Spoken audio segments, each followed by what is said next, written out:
Welcome everyone to Go Further Field as we have the Hyannis Harbor Hawks on the road 20, 11, and 2, heading off against the Falmouth Commodores 17, 15, and 1. I am Robert Marcello, anchoring your pregame show here, and we're going to first start off the pregame show today with our sideline reporter, Danielle Terzer.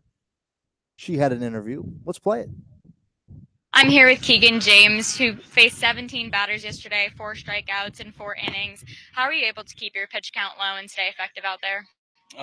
Get first pitch strikes on guys, not fall behind in the count.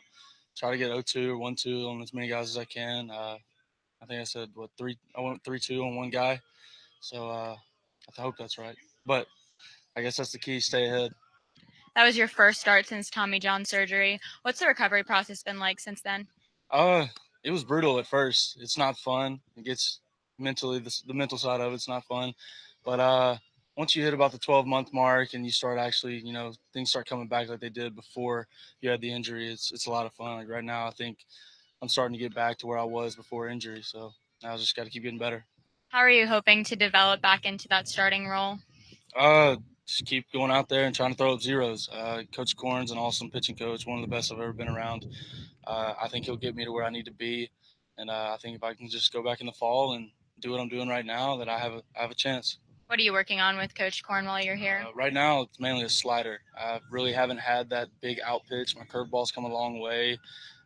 It's helped me a lot this season and this summer, but I think the slider in the upper 80s or maybe mid 80s, I don't know what it's supposed to be at, but I think it'll help me out a lot. Thanks, Keegan. Thank you.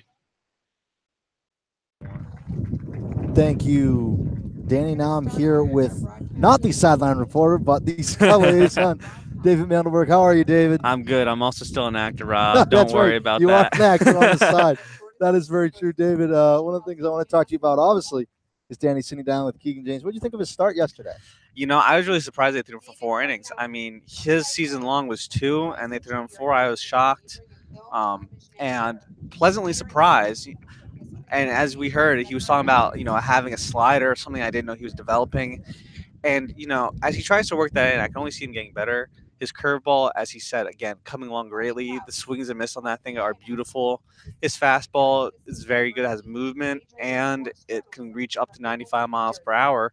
And so I think the more he works at it, the more it can only go better for him. And I think we saw that last night, only throwing one bad pitch and really impressing everyone who was around him. He sure did. Another question, David. So throughout the year, really at the start of the season, you get to know all these guys. You get to develop relationships with them, and then the scouts start showing up. And then really after the All-Star break, they kind of leave. Does your role really change just throughout the year, or is it always consistent?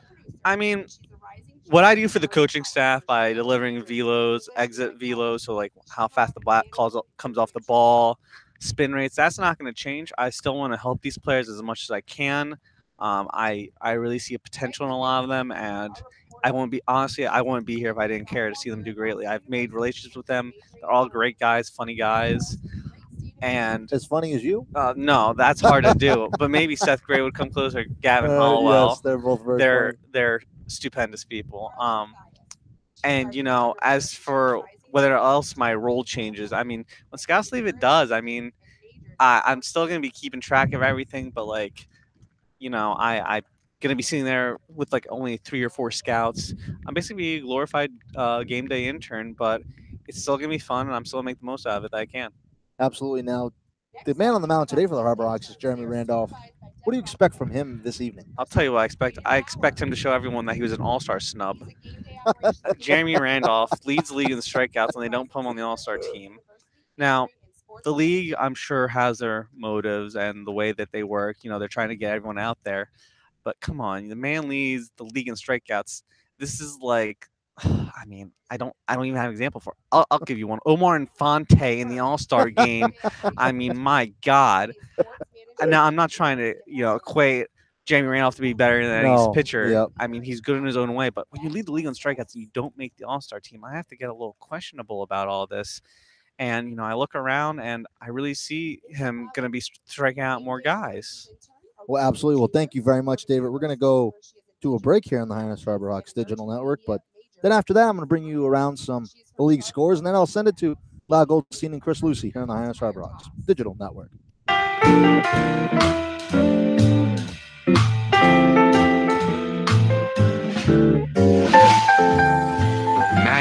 Works Media copyright.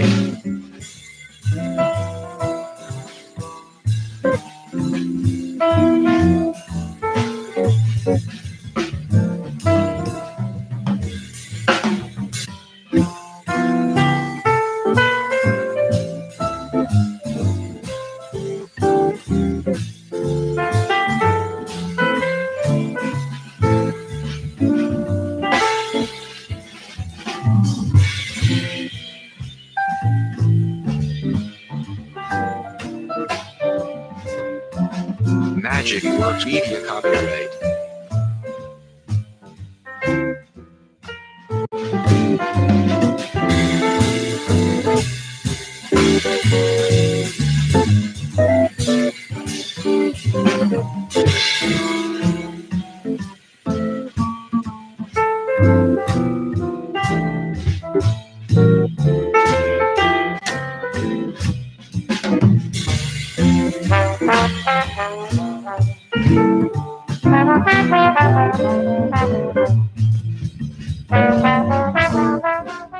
Welcome back here on the Hyannis Harbor Hawks Digital Network. I'm Robert Marcello. We're going to talk about some around the league scores currently in pre-game between Brewster and Bourne. Obviously here at Guy Fuller Field, the Harbor Hawks versus the Falmouth Commodores. At 6:30, the Katuitt Cavaliers face off against the Wareham Gatemen. The Harwich Mariners are at 7 o'clock on the road against the Orleans Firebirds, and to round up the night, the Whitey Red Sox are in Chatham. That's going to do it all here on the pregame show. I'm Robert Marcello.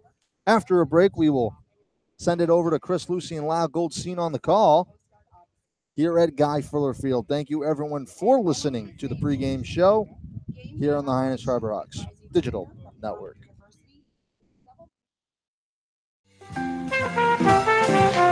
Magic Works Media copyright.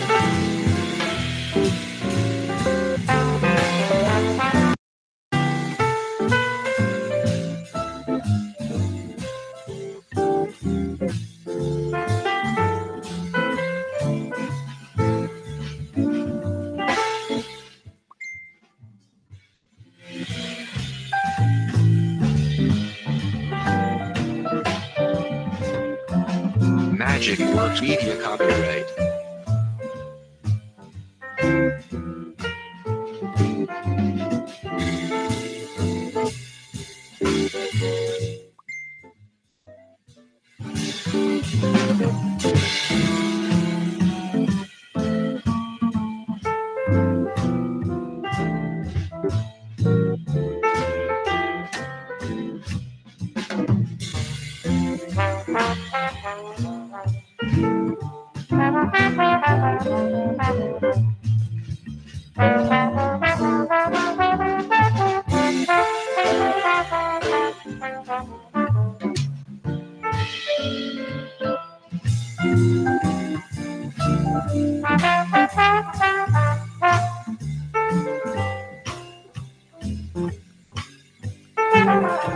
Magic Works Media copyright.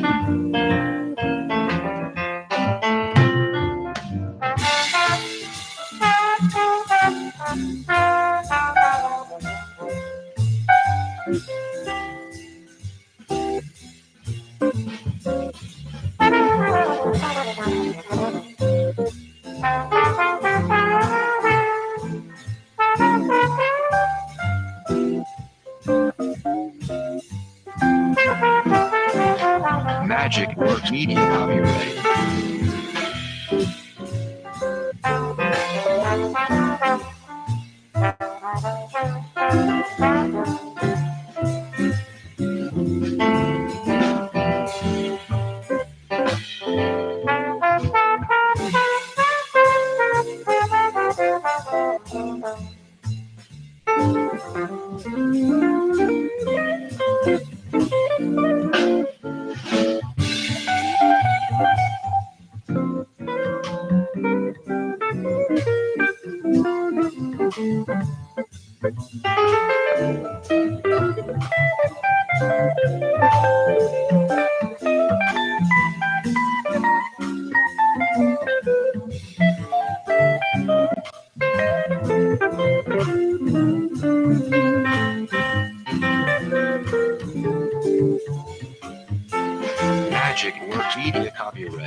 Magic Works Media copyright.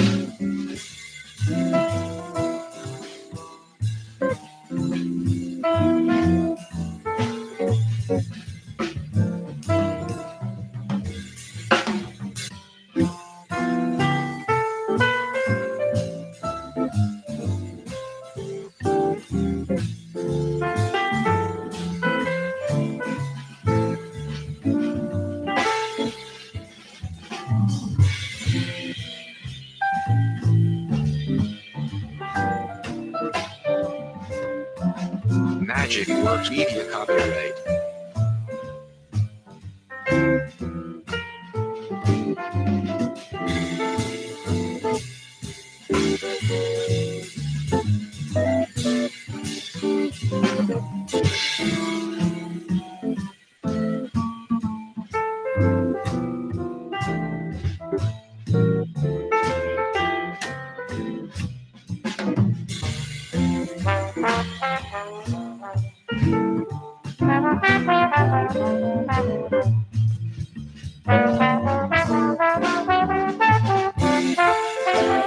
Magic Works Media copyright.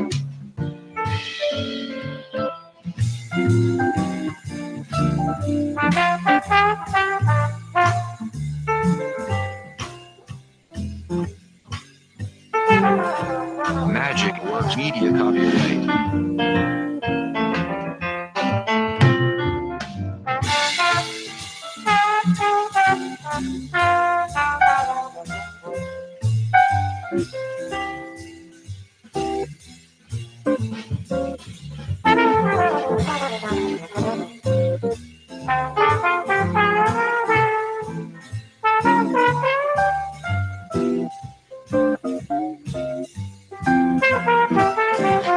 Magic Works Media copyright.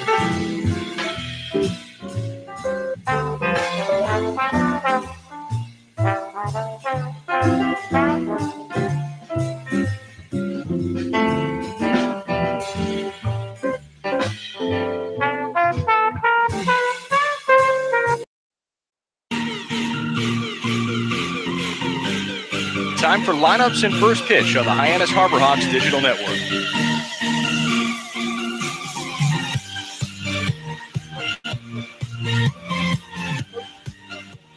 Game number 34 of the Cape League season for the Hyannis Harborhawks comes at Gov Fuller Field, a place where Hyannis lost in a walk-off their last time against the Falmouth Commodores, who have a 2-1 series lead on the season. Good evening, everybody. Alongside Lyle Goldstein, I'm Chris Lucey. Hyannis comes into this one with a 20-11-2 record. Falmouth 17-15-1. The Harborhawks out front in the Western Division standings, and Falmouth in third place. But Lyle, a walk-off loss, never something that's very easy to stomach. How does Hyannis make sure nothing lingers from some bad memories here at Gov Fuller Field?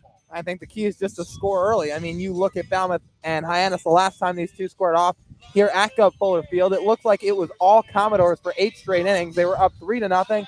Hyannis couldn't seem to muster any runs across, and then all of a sudden in the 9th, a trio of runs come across, and Adam Elliott, very surprising RBI double in a pinch hit situation, tied things up. But despite the 3 runs in the 9th, they just weren't able to get enough going early. So if you're Hyannis, I think scoring early is going to be huge for them, because we've seen what that has done for them so far through the better part of the season. They're undefeated when leading after 5 innings. Well, the Harbor Hawks, 20 wins on the season, all those coming, like Lyle said, with a lead through 5 innings. We'll have to score early against a pitcher in Tyler Dyson, who really has made quick work of Cape League hitting this year. Lyle, what are his numbers so far? I mean, Tyler Dyson about to make his 3rd start of the year, but how about this? He's thrown 10 innings up to this point. 3 hits allowed through the first 10 innings pitched. 0-1 record, 1.80 ERA, 10 innings pitched once again, 12 strikeouts, has walked 5.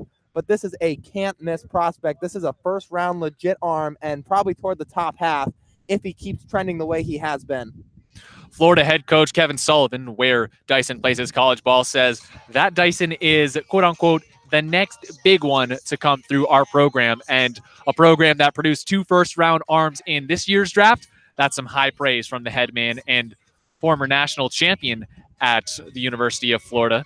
And Dyson with a fastball that tops out around 98 miles per hour, a hooking slider, and starting to get the mastery of a good changeup as well. So the Harbor Hawks order will have its hands full today against the Commodores. Let's take a quick look through. In the leadoff spot, playing shortstop today is Davis Wenzel, the Baylor Bear. His father Stan in town, so he has an audience.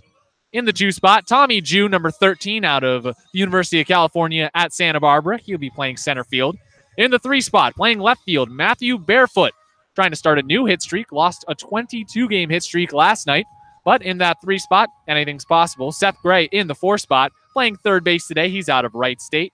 In the 5 spot, Trevor Hauber with a late addition to the lineup. About an hour before first pitch, he was put in that 5 spot. He's out of Arizona State University, giving Todd Lott the night off. In the 6th spot, playing consecutive games for the first time in over a week, is Pedro Pages. He's out of Florida Atlantic University, playing first base today. In the 7th spot, a fellow Owl in Eric Rivera, playing right field. In the 8th spot, Kyle Wilkie, the catcher out of Clemson. And in the 9th spot, Braden Como out of Rice University. And Dyson with his hands full with that Harbor Hawks lineup. Matthew Barefoot, Lyle, going into the All-Star game tomorrow, this is actually his first ever All-Star game at any level of baseball. Barefoot about as humble as they come, with very few reasons to be humble with the season that he's having right now. Every game I'll underline and mark up little stat sheets that they hand us to, of course, have a better handle on who's hitting hot, who's not for any ball club. And whenever I look at a Harbor Hawks stat sheet, it's pretty darn simple, because I'm pretty much underlining the entire line of Matthew Barefoot. He leads this team with a 402 average, leads the Cape with a 402 average too, mind you. A 188 OPS, 31 games played leads the team. 41 hits leads the team. 22 RBIs, 17 walks, 6 hit by pitches. Matthew Barefoot is doing it all for the Harbor Hawks. Is he making it look easy or what, Lyle? Oh, there's no doubt he's making it look easy. And if you want to go even deeper than that, leads the Cape in on-base percentage with a 500, total bases with 60. He's got a good arm. He's stealing bases left and right. And talked about it last night on the call a little bit. But for a kid who's really just supposed to come in and help out for a matter of a couple of weeks, he just didn't stop hitting, and they couldn't simply take his bat out of the lineup or let him go, for that matter, because of how just phenomenal he's been. He hit that pinch hit home run back on opening night against these very Commodores, and he hasn't looked back since. Matthew Barefoot been on an absolute tear all season, has been the heart and stone of the Harbor Hawks offense. Tyler Dyson and the Falmouth Commodores have just taken the field here in Falmouth, Massachusetts. Game number 34 between the Harbor Hawks and Commodores set to get underway in mere moments here on the Hyannis Harbor Hawks Digital Network. Alongside Lyle Goldstein, I'm Chris Lucey. Let's take you around the infield and outfield for the Falmouth Commodores before Davis Wenzel gets up for his first ups. Catching today for Falmouth, Maverick Handley out of Stanford. The backstop today, the walk-off hitter in the last time that the Harbor Hawks were here. Hit a walk-off knock to take the Harbor Hawks down. And over at first base, Davis Sims is manning that corner. He's out of Moorhead State. Playing second base today, Hayden Cantrell out of University of Louisiana at Lafayette. At third base, Cam Cannon out of Arizona. Playing shortstop out of Clemson, number 16, Logan Davidson, one of the most feared bats in the country during his college season at Clemson. He's been struggling a little bit out here on the Cape, though. And over at third, I mentioned Cam Cannon over at third, already. Let's go left to right in the outfield. Kyle Stowers out of Stanford in left field. Austin Langworthy out of Florida in center field. And rounding out the 9 in right, Matt Wallner out of Southern Mississippi. And Lyle, we get back to the shortstop today in Logan Davidson, a fearsome hitter for the Clemson Tigers this year. One of the most potent bats in the entire country, a 298 clip for the Tigers. And he's batting only 180 on the Cape League season. I mean, it just goes to show that hitters truly can expect to lose 100 points off their batting averages coming with wood bats. And even with a player like Davidson, I mean, of all the qualified hitters on the Cape, he's got the lowest average up to this point, which you wouldn't expect from a guy who's projected to be a slam dunk top 5 pick come next June in the MLB draft, but has really struggled to find his groove out here on the Cape and still looking to get things going in the tail end of the season. Davis Wenzel at the plate. Tyler Dyson on the mound. Ready for action here in Falmouth. The first pitch. Called a ball low and away. And we're underway from Gov Fuller Field. Game number 34 of the Cape League season. Hyannis and Falmouth squaring off. The 1-0 pitch. High and outside. Count now 2-0. Little fastball. Misses the spot right there out of the righty's hand. Dyson to the set again. The 2-0 pitch. Check swing, and a called strike by the home plate umpire. Davis Wenzel bats .263 coming into this plate appearance. 118 at-bats to lead the Harbor Hawks. The pitch hits Davis Wenzel on his forearm as it loops over the zone, and now Davis Wenzel takes first base. Now batting. Third time this season, Davis Wenzel has been hit by a pitch. He takes the free trip down over to first base. Tommy Jew now comes to the plate. Still scoreless from Gov Fuller Field, but the Harbor Hawks lead off this game with a base runner in Davis Wenzel. Top of the first inning, Tommy Jew up to the right side of the plate against the righty out of Florida. Dyson to the set and the pitch. Hacked on and missed a fastball for strike one.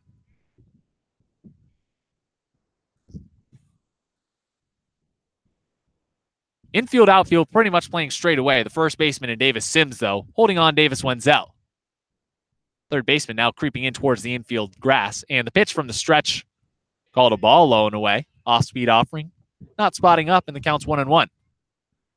Top of the first inning, nobody down. Davis Wenzel hit by a pitch, taking a good 3-step lead off of first base. Harbor Hawks in their away blue jerseys with white pants. The 1-1. Hacked on and served foul. Gets out of play down the right field line. Blue jerseys, orange lettering, white trim around the lettering, blue batting helmets. Aussie the Osprey on the forehead of those batting helmets. And Falmouth countering with their home whites, red lettering, black trim around that lettering. Black caps with the Falmouth Commodore F in red on the forehead. The 1-2. Hacked on, another one served foul.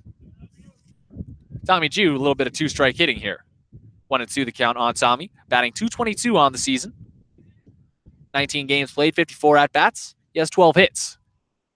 He's in a righty-righty matchup right now. Tyler Dyson on the mound. Gator versus Gaucho. The SEC righty to the set. The 1-2. Called a ball high and outside. Breaking pitch doesn't hit its spot. Looked like the changeup. 2-2 now the count. Only one man on first base in Davis Wenzel. Sunny day here, albeit a windy one from Gov Fuller Field. Thank you for joining us on the Hyannis Harbor Hawks Digital Network. The 2-2. Hacked on and roped out into left field. That one dinks in front of Kyle Stowers for a base hit. Davis Wenzel stops at second base, and there's two men on, nobody down in the top of the first inning. The Harbor Hawks getting their offense moving early, and now Matt Barefoot coming up, swinging about as big a bat as coming here in the Cape Cod League. Tommy Jew just out in front of that pitch.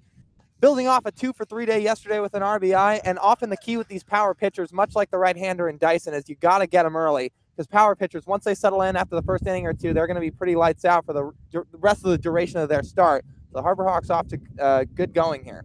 Righty to the set and the pitch. High and tight for ball one. There's that fastball. It's been clocked upwards of 98 miles per hour. Dyson with an electric arm. Possibly a first-round prospect out of the University of Florida, going into his junior year for the Gators. He comes to the set, looks back the runner at Wenzel in second and the 1-0. Hacked on, and that one clubbed foul down the third base line. Gets out towards the Harbor Hawks bullpen down the left field line. 1-1 the count. Battle of two top three teams in the Western Division out here. Hyannis at 20-11-2, first place, a 1-point lead over the Wareham Gatemen. And the Commodores about 7 points behind them with 35, the 1-1. Ball gets away from the backstop in Hanley. Both runners advance. A wild pitch called. And now Hyannis is definitely doing some brisk business. A 2-1 count on the hottest hitter in the Cape. A 4.02 average for Matt Barefoot. And two runners in scoring position in Davis Wenzel at third and Tommy Jew at second base. This thing's getting interesting early on here from Gov Fuller Field. Still scoreless, but the Harbor Hawks in the top of the first inning looking to break this thing open early. Matt Barefoot rests that bat on his back shoulder, and the righty comes to the set and deals a 2-1. Called strike over the outer half of the plate. Straight ball darting across the zone. Evens the count, 2 balls, 2 strikes. Harbor Hawks field manager Chad Gassman looking on from the third base coaching box. The 2-2. Cut on, and the pitch is popped up down the right field line. That one gets into foul territory in a hurry. No play made. The ball drops foul. Wallner and the first baseman Sims tracking over towards it. The right fielder Wallner, though, unable to get there. Lost his hat as it blew off in this pretty gusty wind here in Falmouth. The element's always playing a bit of a role here at Gov Fuller Field. It cools down very early out here in Falmouth. We're a bit more towards inland Cape Cod right now.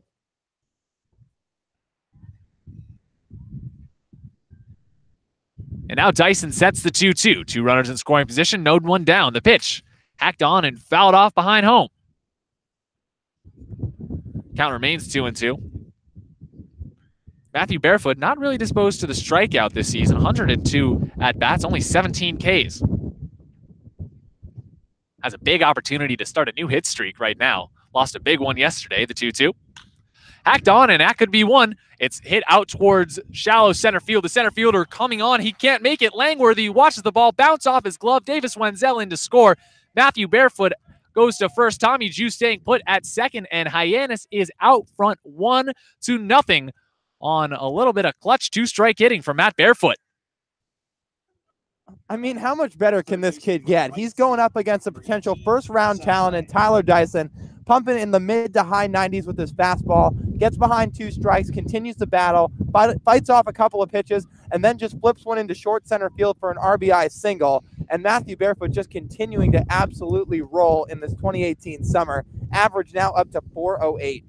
I was unsure how the official score would call that one, but they've ruled it a hit. Now 2 hits for the Harbor Hawks, and good call. Tough play for Langworthy to make. He really had to charge in and had to dive to even have a close play at that. Now Seth Gray at the left side against the righty Dyson. The pitch called a strike over the outer half. Seth Gray winces at that 90-plus mile-per-hour fastball over the outer half of the dish. 0-1 the count on Seth. A 1-run lead for the Harbor Hawks. Still nobody down in the top of the first inning. Runners on first and second. The 0-1. High and outside. Count now 1-1. Fastball misses that spot. Death is batting .291 on the season. 25 hits in 86 at-bats for the Wright State Raider. Dyson comes to the set. 1 run already on the board for Hyannis. The 1-1. Hacked on and missed at the changeup for strike 2. Tough to time up an off-speed pitch when that first offering from Dyson is just so electric. Upper 90s fastball from the righty out of Florida. He's taking his time to move towards Seth Gray at the plate. Staring down a 1-2 count. Nobody down here in the top of the first. The pitch. Cut on. He throws hands and sends it way high and way foul down the left field line. Gets out of play and is blown even farther out of play than it usually go. That wind starting to blow in from right field. You might be picking it up on our microphones, both on our headsets and possibly behind home plate as well, as some dirt's getting kicked up down there. The 1-2.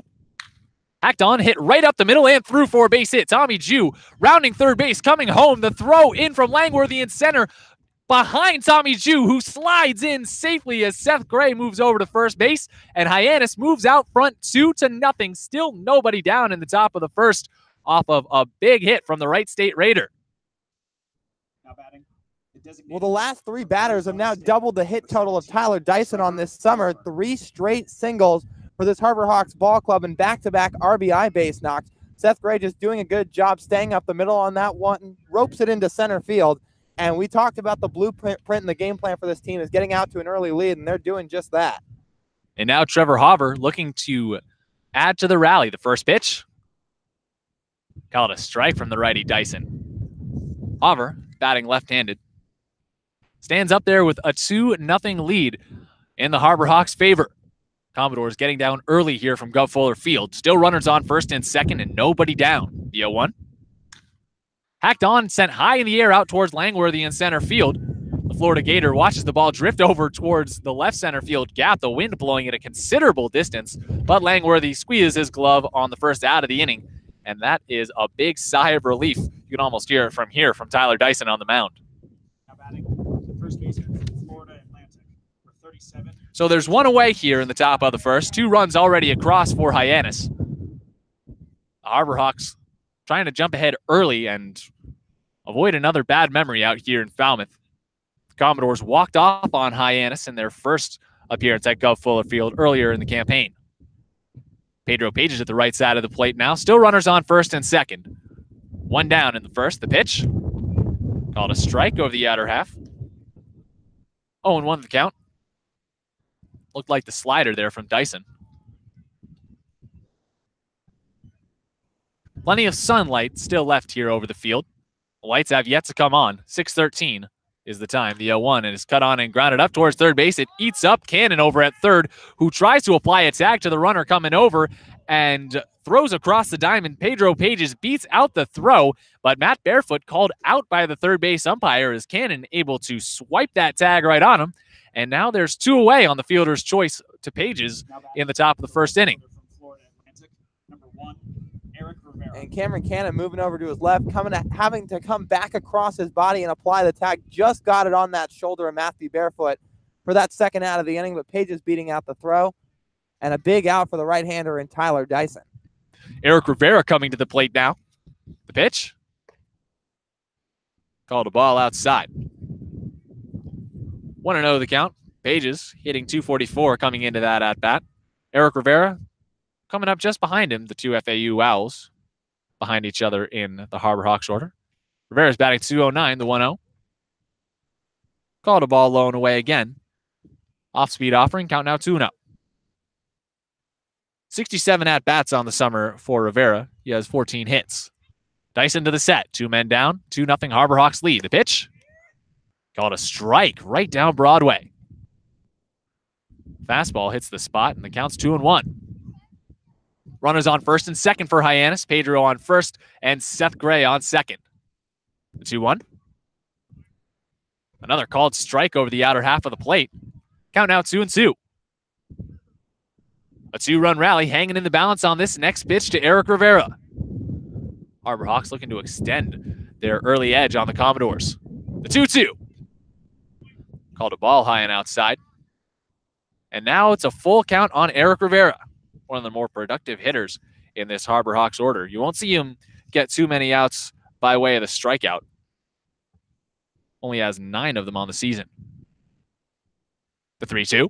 Runners go, and Eric Rivera puts the ball on the ground over towards second base. Cantrell picks it up on forehand side, throws over to first base, and Davis Sims gloves the ball for the final out of the first inning.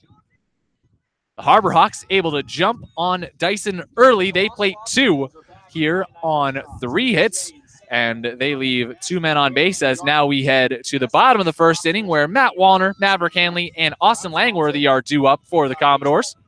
Hyannis out front 2-0 on the Hyannis Harbor Hawks Digital Network. Stick around.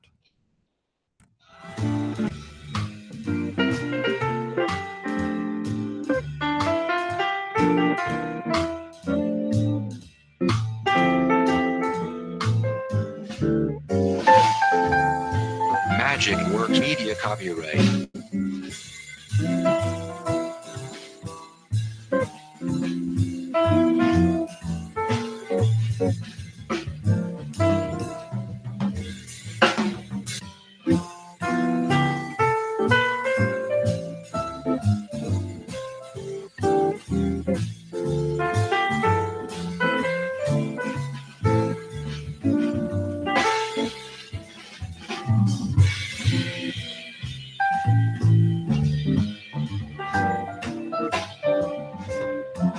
Magic Works Media copyright.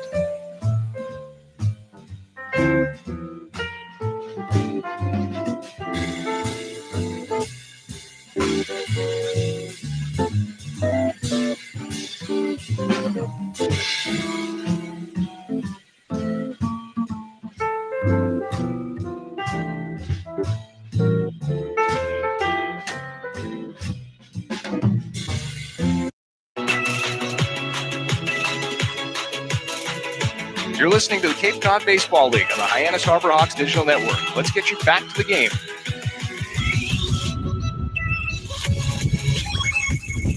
Hyannis counters an ace with Jeremy Randolph, and how about 2 runs in the top of the first inning? 2-0 your score. Harbor Hawks out front. Bottom of the first we go. Jeremy Randolph on the mound for Hyannis. Starting off this game against the top 3 in the order for the Commodores, Matt Wallner, Maverick Hanley, and Austin Langworthy due up in this frame. The first pitch from Randolph, cut on and grounded right over to the second baseman, who picks it up and fires on to first. Braden Como making the play over there in a long-awaited return, getting some action early. 4-3 put out. Starts the bottom of the first out with an early out for Jeremy Randolph. Number 1, Maverick Hanley. Jeremy Randolph, someone who's able to get outs, period, for this Harbor Hawks ball club. Most of them coming by way of the strikeout. Leads this team and the league with 36 Ks. And now Maverick Hanley at the right side of the plate takes ball 1 high in sight. Rest of the line on Randolph, a 3.11 ERA, 6 games pitched, 4 of them starts, 26 innings on the season. The 1-0. Called a ball low and inside. Count 1-0 on Hanley. Today's catcher, batting .247 on the season, 77 at-bats, 19 hits. The righty kicks and deals the 2-0, and it nails Hanley right on the front shoulder. The backstop out of Stanford takes first base. Pedro Pages, the Harbor Hawks first baseman, gives him a pat on the back, asks him if he's all right as he moves on down towards that first base bag. And he's on, the first runner of the game for the Commodores. Let's take you on a trip around the Harbor Hawks infield and outfield right now. We mentioned Como back at it for Hyannis over at second base. Pedro Pages on at first. Davis Wenzel at short, and Seth Gray at third base. And the pitch to Langworthy. Called a strike over the outer half of the dish. A little off-speed offering right there from Jeremy Randolph. Count 0-1 in favor of the Wright State Raider on the mound. Another Wright State product over at third base in Gray. And the 0-1. Bouncer almost gets away from Kyle Wilkie, but he slides to go range over. Grabs the ball, looks back to runner at first, throws back to Randolph. 1-1 the count. Hyannis out front, 2-0. 1 man down here in the bottom of the first inning. A windy day here from Falmouth. 1-1. Hacked on and served foul behind home. Count now 1-2 on Langworthy. Batting .190 on the Cape League summer. Only 12 hits and 63 at-bats. Has not been the easiest go for Langworthy, the native of Williston, Florida. He struck out also 14 times. The 1-2. Cut on and grounded right back over towards Como again. It short hops him, but he picks it up as the runner advances to second. He throws on to first. And there's 2 away here in the bottom of the first. Maverick Hanley making his way over towards the middle base. 2-0 the lead for Hyannis. 2 men down early on here in the bottom of the first inning. Jeremy Randolph working quickly and working efficiently, but that's kind of par for the course with Randolph. Yeah, Randolph usually pretty efficient with his pitches. Of course, he is a strikeout machine with 36, currently leading the league, but 2 quick groundouts to start the first. Throws to Cal Stowers, who sends the ball high and foul down the left field line out of play. Kyle out of Stanford leads the Commodores with a .347 batting average and 101 at-bats. Also leads the team with 35 hits.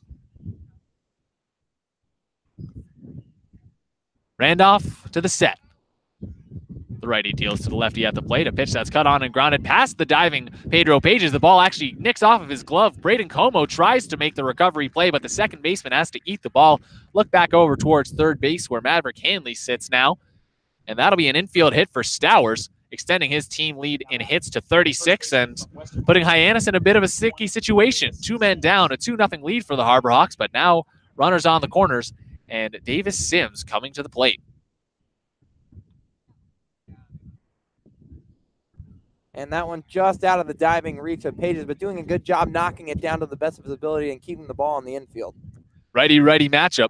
Wright State product on the mound, Moorhead State product at the plate. First pitch bounces, but Kyle Wilkie blocks it. Runners on the corner stay put. 1-0 the count. Sims leading this Commodores ball club in home runs, tied at 5 with Austin Langworthy. To 1-0. Called a ball low and away. Count 2-0. Sims having an easier time with his batting average, though. He's batting .264. Actually plays his college ball at Western Kentucky, excuse me. The 2-0. Hacked on, it's popped up high behind home plate. Kyle Wilkie rips off the mask, but watches it sail out of play. Count 2-1. 3 hits in the top of the first, put 2 runs on the board for Hyannis. They're out front by a 2-0 margin right now, but the Commodores with a chance to battle back. 2 men down, a 2-1 count on one of their more powerful hitters in Davis Sims. He's at the right side of the plate against the righty Randolph. He comes to the set. The 2-1. Hacked on and missed at some high heat for strike 2. Falmouth starter and Tyler Dyson was pumping balls up towards the lower to mid-90s in the first inning. And Randolph countering with a bit of heat of his own. Infield playing pretty much straight away at this point, albeit Como's shaded up the middle. The 2-2. Called a ball low and away. Breaking pitch. Misses the spot, and the count's now loaded. 3-2 count. Randolph a pitch away from a bases-loaded jam, or possibly the last out of the inning. Outfielders playing back. The wind blowing in here at Gov Fuller Field. 2-0 lead for Hyannis. The payoff pitch. Runners go, and the pitch is lined off the glove of Seth Gray down at third base, and it dinks into left field for a base knock. Coming in to score, Handley. Rounding third base, Stowers is coming in with no throw, and a RBI double for Davis Sims. 2 outs here in the bottom of the first inning, and this game is tied at 2 runs apiece. And it looks like that'll be called back, a ground rule double. So a double remaining for the Falmouth Commodores, but only 1 run coming to score. And that's a tough ball to see down that left field line, but there's not a lot of foul territory down that left field line either, Lyle. Now, the fence stops right at the foul pole, and then it's about 10 feet of free space going to the left of that. So that ball from Sims, just out of the outstretched glove of Seth Gray, rolling down the line and hooking to the left, gets past where the fence was. So Matthew Barefoot put his hands up, and it was signaling a ground rule double. And Kyle Stowers has to retreat over to third base.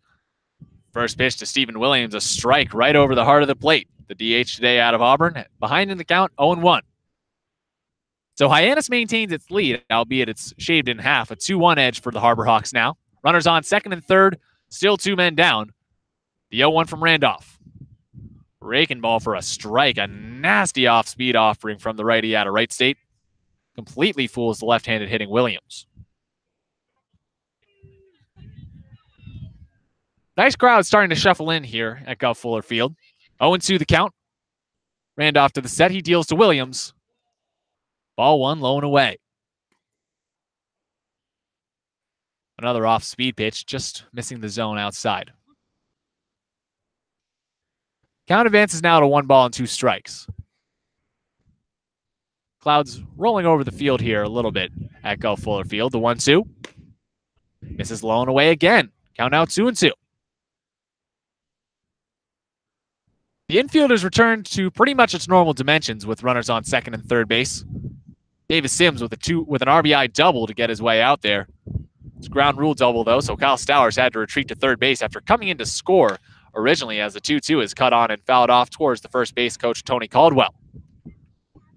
Brett Becker is manning the third base coaching box for the Commodores, managed by Jeff Trundy, who elects to stay in the dugout. Trundy, an accomplished Cape League figure, more than 400 wins in this league. Spends his day job teaching science down at the Gunnery School in Washington, Connecticut, the 2-2.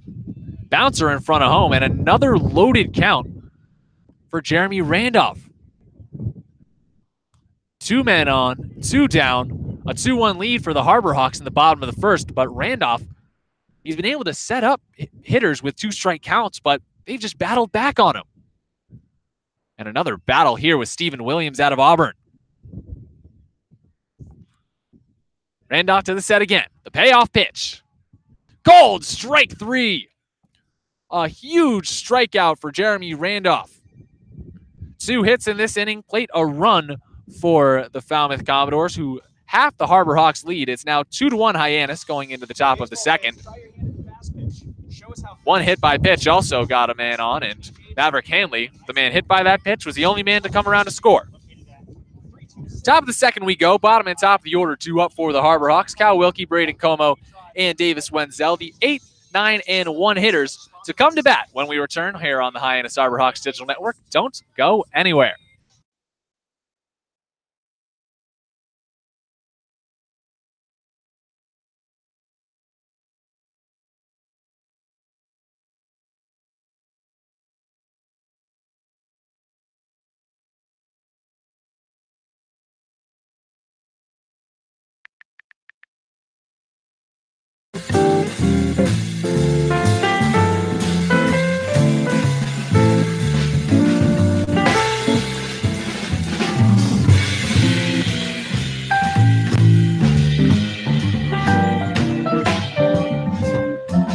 Magic Works Media copyright.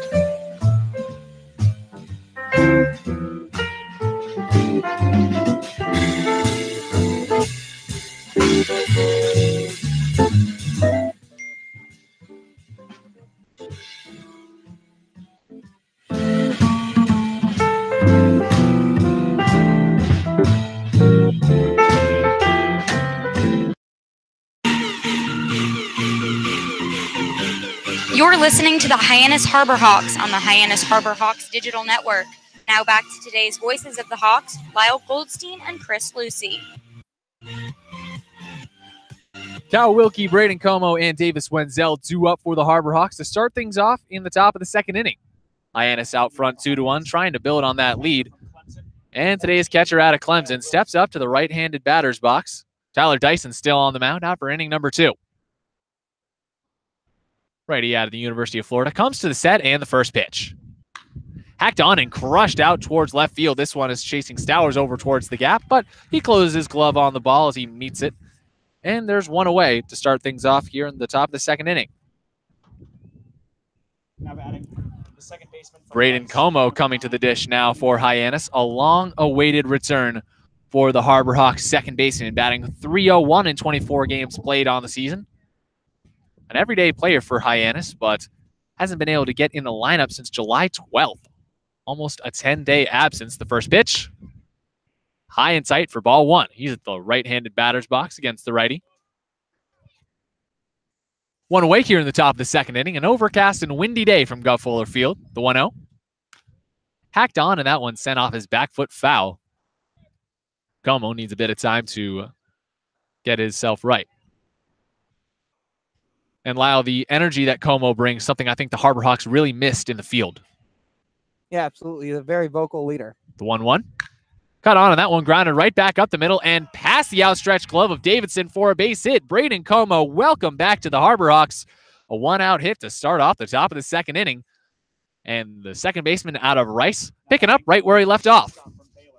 He's staying right up the middle on that one. He sees one. He gets one out over the plate from the right-hander in Dyson and just hits it hard back up the middle. Not even Logan Davidson, who has one of the better gloves out here on the Cape, to catch up with that one. And Como picks up the first hit of the second inning. Davis Wenzel at the right side of the plate now. 1 man down, 1 man on first. 2-1 lead for Hyannis in the top of the second inning. Dyson to the set and the pitch. Called a strike right at knee level to the right-handed hitting Wenzel. 0-1 the count. Wind still blowing in from right field. The 0-1. Ball one. Or, yes, ball one. Blowing away. Nice stop behind home plate by Handley. Backstop out of Stanford. Had a very successful season handling the pitchers for the Cardinal. 1-1. Hacked on and nicked foul behind home. Count now 1-2. Getting back to Handley. Stanford's pitching staff had a 2.83 ERA on the season out in the Pac-12 conference. Handley, the primary catcher, caught 44 games. The 1-2. Caught on and foul tipped into the glove of Handley for strike 3. Davis Wenzel goes down swinging for the second out of the top of the second inning. And that's the first strikeout of the game for the man on the mound in Dyson. Well, you wouldn't expect it to take him 10 batters to get a strikeout, but with the way the Harbor Hawks were swinging the bats in the first inning, they really had the right-hander in Dyson on a little bit of an edge, but fights back there against Wenzel and blows a couple of good pitches by him. And now Tommy Jew at the right side of the plate, and he swings and fouls the first pitch off. Davis Wenzel now advances to 0 for 1 on the day. He scored in the top of the first inning, was hit by a pitch. Tommy Jew still 1 for 1. Comes up with a man on first base, 2 down here in the top of the second. Righty-righty matchup. And the 0-1. Cut on, nicked foul behind home. Count now goes to 0-2. Tommy Jew has to fight a couple off here. The sun has been poking in and out of the clouds here at Gulf Fuller Field. Started off pretty sunny, got cloudy, a little bit more sun poking out earlier in this game, but then the clouds rolling over right now. The 0-2. Got on another one, sent high and foul down the right field line. Hooks into the stands. The grassy hill over towards the right field line, slowly filling up with more and more fans as this game wears on. Only 30 minutes past our start time. Thanks for joining us. Alongside Lyle Goldstein, I'm Chris Lucey here. 0-2 count, 2 down in the top of the second inning. Hyannis out front 2-1. A runner on first base in Como, the 0-2. Cut on and sent out towards center field. Austin Langworthy runs in and makes a one-handed grab out in center field, on the run. Tough running play with this wind blowing the ball down and towards the left field gap. And now the Harbor Hawks, after getting a 1-out knock, strand Braden Como at first base. But Hyannis will be glad to have that bat and that glove back in its lineup for sure. Braden Como off to about as good a start as he could hope for.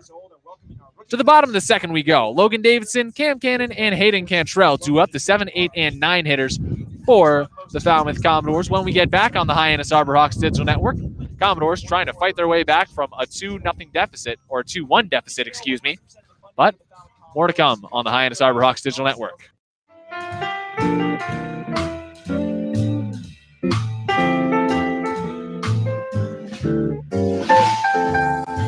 Magic Works Media copyright.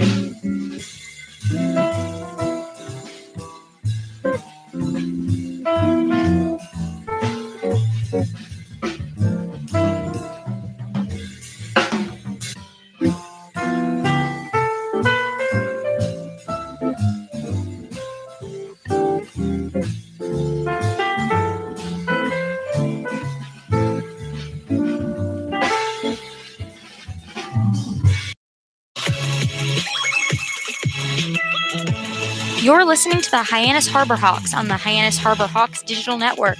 Now back to today's voice of the Hawks, Chris Lucey. Logan Davidson, Cam Cannon, and Hayden Cantrell, the bottom of the order, due up for the Commodores here on the Hyannis Harbor Hawks Digital Network. Alongside Lyle Goldstein, I'm Chris Lucey. Hyannis out front 2-1. Jeremy Randolph out for inning number 2 of work. Only allowed 2 hits in the first inning, but the Commodores still able to play to run. First pitch from Randolph is a ball low and away to Logan Davidson.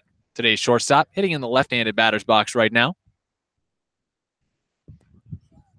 Seth Gray, the third baseman, coming up on the infield grass, the 1-0. As the pitch is cut on and fisted foul. Third base side out of play. 1-1 now the count. Davidson, we mentioned, fearsome hitter for the Clemson Tigers this year, only batting 180 on the Cape League season. 100 at bats, only 18 hits. As the 1-1 misses way low and outside for ball 2. 2-1 the count. Seth Gray still coming up on that infield grass. The rest of the infield, though, for the most part, straight away, albeit a bit deep. The 2-1. Hacked on and sent high and deep towards left field. This one's chasing barefoot towards the line, and he runs into the fence and holds on to the baseball to make the catch. Out number 1. A highlight reel play for Matthew Barefoot here in the bottom of the second inning. Now batting, the third baseman from Arizona. Well, that might have been the most power we've seen out of Logan Davidson so far through these first 4 games, and would you know it came to the opposite field. That ball, when taking it out a little bit, looked like it had a chance to leave the yard, but Matthew Barefoot, good beat on it all the way, moving way back and off to his right, reaches that glove up about a foot in front of the wall and comes down with it, avoids a collision. And a nice first out there for Jeremy Randolph. Matthew Barefoot barreling into the fence out there. Cam Cannon at the right side of the plate takes strike 1 low and away. No warning track out here at Gov Fuller Field. This is a converted football field. So it's tough for these guys to really have a beat on where the wall is as the ball's coming down. The 0-1. Another one popped up high on the right field side. This one chases Rivera towards the infield, but Braden Como, the second baseman, calls him off and makes the catch for out number 2. Bottom of the second inning, just cruising by. 2 men up, 2 men down, both by flyout. Hyannis out front 2-1. Jeremy Randolph starting to settle things down a little bit after letting up a run and yielding a bases loaded situation in the bottom of the first. 2 hits in that bottom of the first, but he ended the inning with his first strikeout. Hayden Cantrell at the plate now. He's at the left side, the righty to the pitch. Called a strike. 0-1 the count on Cantrell. Plays his college ball at the University of Louisiana Lafayette. Teammate of Harbor Hawks all-star Todd Lott. The 0-1. Bouncer in the dirt. Count now 1-1. Cantrell batting below the Mendoza line right now at 164 on the summer. 10 hits in 24 games played and 61 at-bats. Comes up with 2 down here in the bottom of the second and takes ball 2 high and tight. 2-1 now the count. Middle infielders playing back. Seth Gray still playing a bit towards the infield grass over at third base. Pedro Pages pretty much straight away over at first base. Outfielders deep. The 2-1. Misses high and outside for ball 3.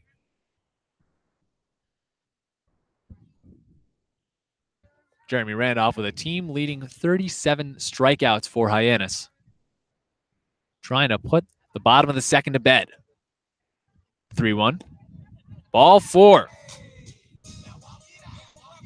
Jeremy Randolph can't find the strike zone there. Yields his 9th walk of the season, or only his 8th walk of the season, excuse me. And now there's a runner on first base. 2 men down here in the bottom of the second inning. And the top of the order due back up in Matt Wallner. The right fielder out of Southern Mississippi is 0 for 1. He grounded out to second base to start things off in the bottom of the first. He's at the left side of the plate against the righty Randolph. Their second opportunity. The pitch. High and outside for ball 1. Their second confrontation, I should say. Starting off with the ball high and outside. Runner on first base in Cantrell. Takes a good lead off that first base bag. And the 1-0. Cut on and smacked foul behind home. Count evens to 1 ball and 1 strike. Cantrell, a threat on the base paths. He stole 18 bags for the Raging Cajuns this year. Playing out in the Sun Belt Conference. 1-1 the count.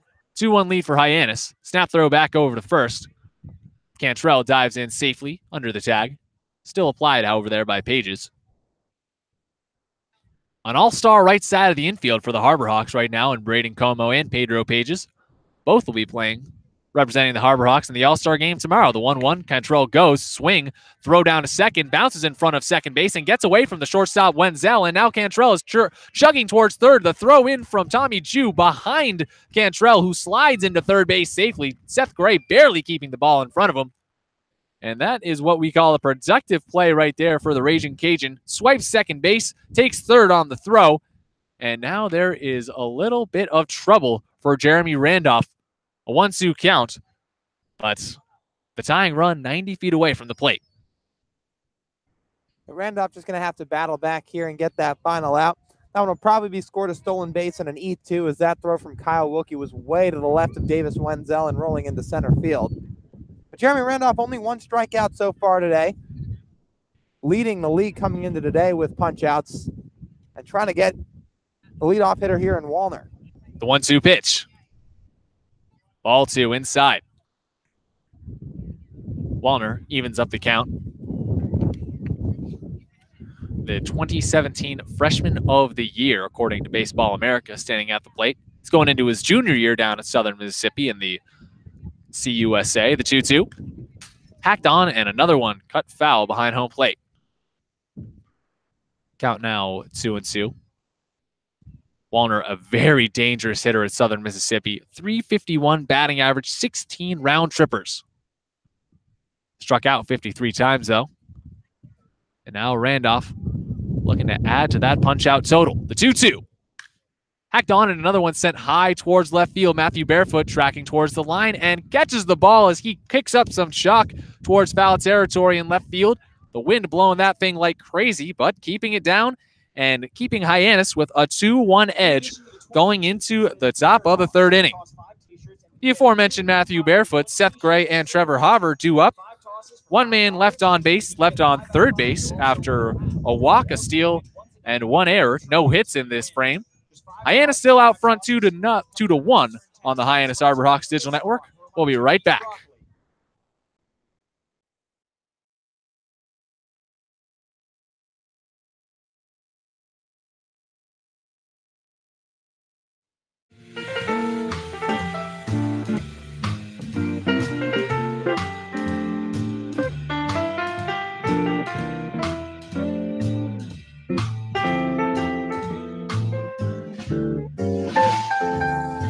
Magic Works Media copyright.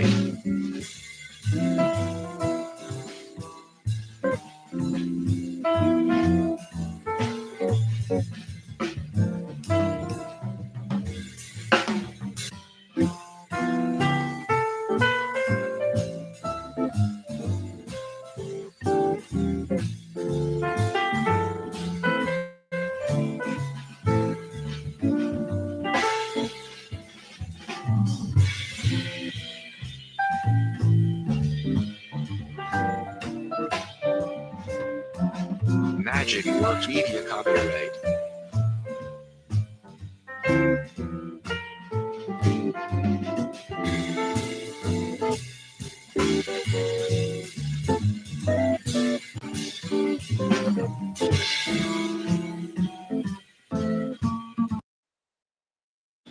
In combination with the Hyannis Harbor Hawks and Ocean Street Studios comes a brand new show bringing you everything Harbor Hawk. This is Birds the Word, a comprehensive new way to engage with your favorite summer ball team. I'm your host, Harrison Myers, and every Thursday until the end of the 2018 Cape League season, we'll bring you everything Harbor Hawk. Interviews with players and coaches, behind-the-scenes tours, and stories you may not have heard about. Make sure you subscribe today so you don't miss any of the action. Thank you so much, Harrison. 2-1 your lead for the Harbor Hawks going into the top of the third inning. Matthew Barefoot coming up to the plate for Hyannis against Tyler Dyson. Matt 1 for 1 on the day. An RBI single in the top of the first inning. The first pitch, cut on and grounded foul past the outstretched hand of Chad Gassman, the third base coach. Also the Harbor Hawks manager. I'm Chris Lucey, here on the Hyannis Harbor Hawks Digital Network. Matthew Barefoot, one of 6 All-Stars for the Harbor Hawks, the 0-1. Cut on and nicked foul behind home. That one bounces over towards first base coach Bobby Malley. Count now 0-2 on Matt. Dyson to the set. The 0-1, or 0-2, excuse me. Check swing. Gets away from the catcher briefly in Handley. Tag applied, and Matt Barefoot goes down swinging for out number 1 of the top of the third inning. Chalk that up to the second strikeout of the day for Tyler Dyson.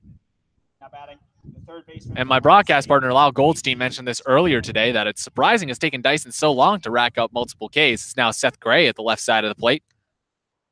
The righty Dyson to the set and the pitch. Raking ball for a strike. There's that slider. 0-1 the count. Seth Gray, 1 for 1 today as he cuts on the 0-1 pitch and sends it high out towards right field. This one chases Wallner just a step over to his right, and he throws the ball in after making the catch. And there's 2 away quickly here in the top of the 3rd inning. Now batting. The designated 2 up, 2 down. Trevor Hauver coming to the plate now. He's 0 for 1. Flew out to center field early on today. Dark clouds coming over the field here in Falmouth, but rain not in the forecast. We've already had a couple of rainouts between these 2 ball clubs this year. The first pitch, hacked on, and the lefty sends the offering from the righty sky high out towards left field. Stowers ranging towards the wall, and he makes the catch. No warning track out here at Gulf Fuller Field, so has to extend his back foot out towards the wall to make sure it's not coming up too close to him. And Hyannis unable to build on a 2-1 lead here in the top of the 3rd inning. 1, 2, 3 go Hyannis.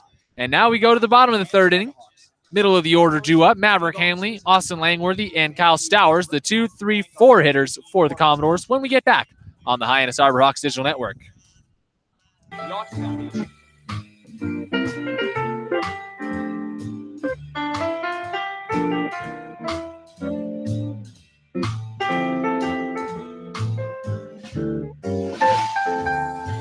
Magic Works Media copyright.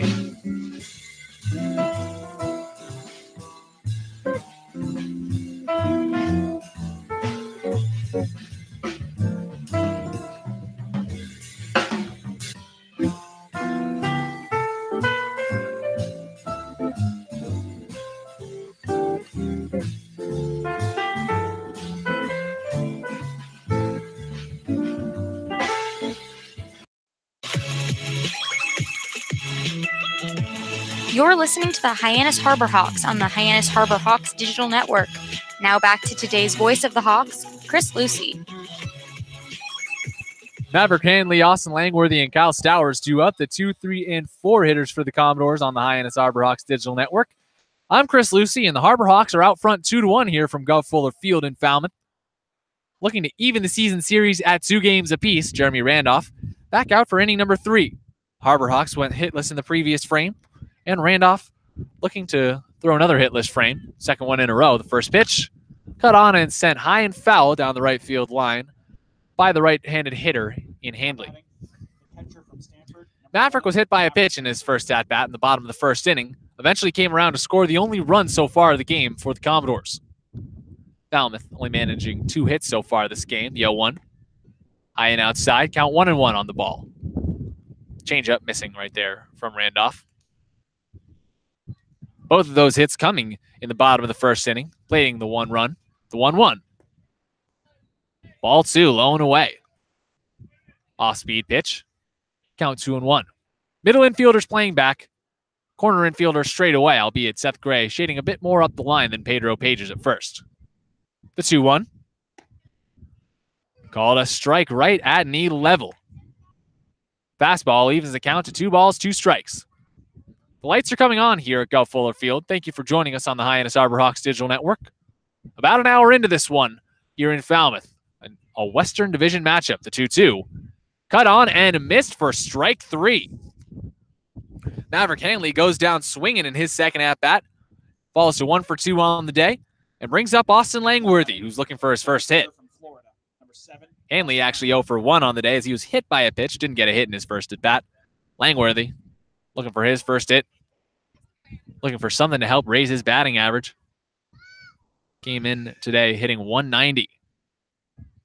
He's at the left side of the plate. The righty to the set. And the first pitch. Hacked on and missed for strike 1. 0-1 count. Jeremy Randolph ahead in the count here. Langworthy's batting average dropping. The 0-1. Ball 1. Fastball just missing low and away. Nice pitch right there from Randolph. But the home plate umpire not buying it. Langworthy now 188 on the season with the ground out he had in the first. 1-1 count, the pitch. Cut on, sent high and foul the other way. 1-2 now the count. Both of these teams coming in about as hot as it gets. Falmouth, winners of 3 of their last 4 games. Hyannis, winners of 5 of their last 6 games. good spots to be in before getting a day off for the All-Star game, although both of these teams having the All-Star break cut short due to weather earlier this year. The 1-2. Called strike 3 on the breaking pitch from Randolph.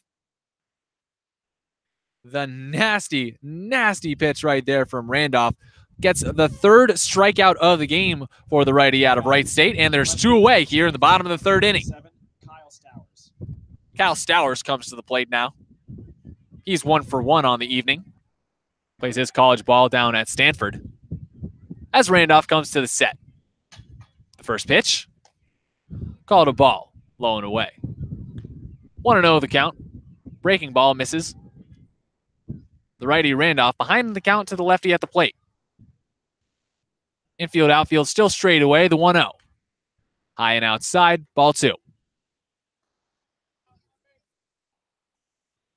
These two teams both coming in as well at the top of the Western Division. Hyannis in first place, Falmouth in third. Both steadily in the playoffs as of now, as the 2-0 is hacked on. Third foul. Gets out of play in a hurry down the third base line, past the left field stands. Starting to get a bit chilly. We're in the upper to mid 60s right now here in Falmouth, and temperatures will dip towards the 50s at some of these games out here. The 2-1. Hacked on another foul ball. Sent same place as the last one. Count now 2-2. 2-1 the score. Hyannis out front. 2-2 the count with 2 down. Bottom of the third inning here on the Hyannis Harbor Hawks Digital Network. Jeremy Randolph trying to send Hyannis back to the plate with a 2-1 lead intact. The 2-2. Called strike 3. A late call right there from the home plate umpire. But that is a looking strike 3 for the 4th K of the game for Jeremy Randolph. He leads the Cape League in punch-outs, and that lead is only getting larger as things wear on here from Gov Fuller Field. Now 40 strikeouts on the year for Jeremy Randolph. We'll be back with the top of the 4th inning in just a moment. Pedro Pages, Eric Rivera, and Kyle Wilkie due up. 2 Owls and a Tiger. The Owls out of FAU. The Tiger out of Clemson. Hyannis out front 2-1, trying to build that 1-run edge in just a second. Stick with us on the Hyannis Harbor Hawks Digital Network.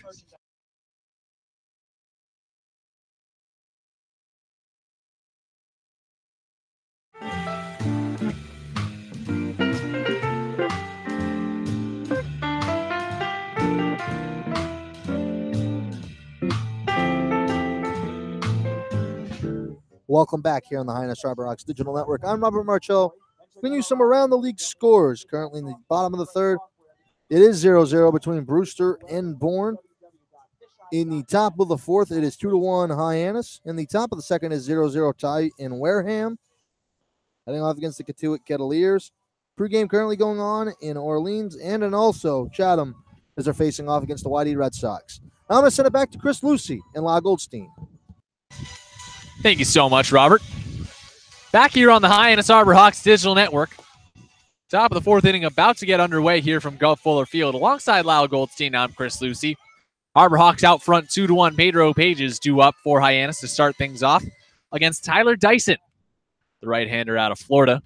Struggling in the first inning, but since then, able to calm things down. Allowed 3 hits in that first frame, but since has allowed only 1.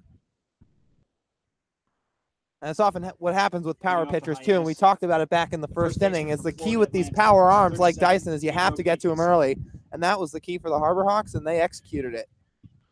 Pedro Pages now trying to regress to the mean right there in that first inning. Comes up to the right side of the plate, and the righty Dyson deals.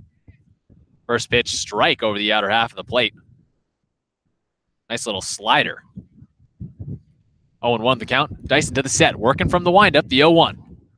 Cut on and nicked foul behind home. Pages behind on the count 0-2.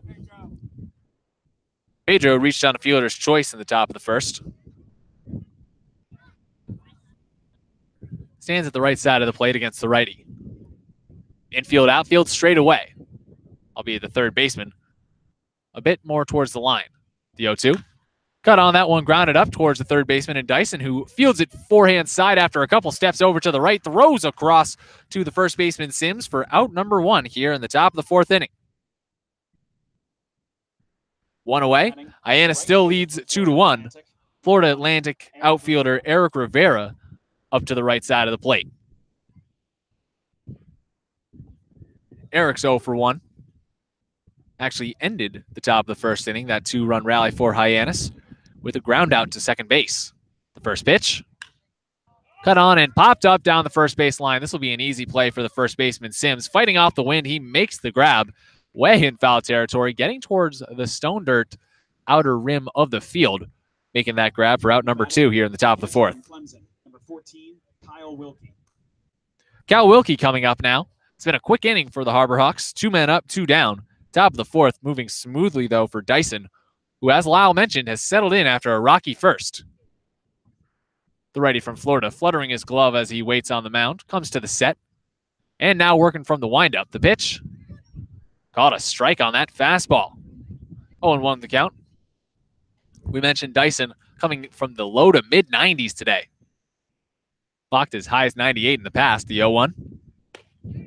Called a strike right down Broadway. There's that fastball again. Our scout liaison, David Mandelberg, saying the righty's gotten as high as 95 this evening. Cal Wilkie trying to fight off the 0-2 pitch now. Here it comes. Ball 1. Fastball. Misses Hanley, able to get a handle on it. 1-2 count, 2 men down here. Top of the fourth inning. Hyannis out front 2-1. Thank you for spending part of your evening with us on the Hyannis Harbor Hawks Digital Network, as the 1-2 is a hack and a miss from Kyle Wilkie, who takes a knee on the pitch. And the Harbor Hawks take a knee in the top of the fourth inning. Down 1-2-3. Third strikeout of the game for Dyson. Brings up his ball club to plate here in the bottom of the fourth inning. Davis Sims, Stephen Williams, and Logan Davidson due up. When we get back on the Hyannis Harbor Hawks Digital Network, do not go anywhere.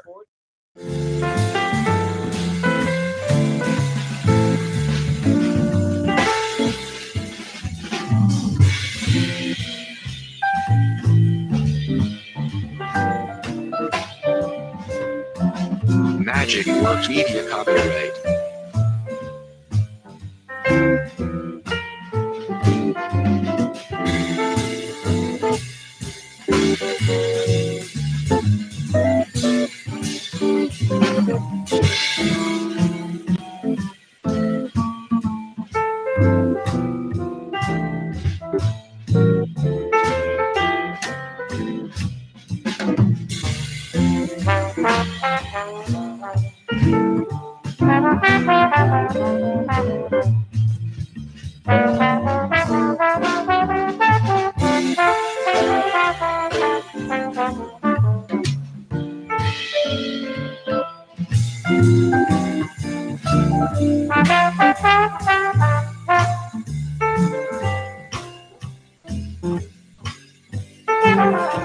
Magic Works Media copyright.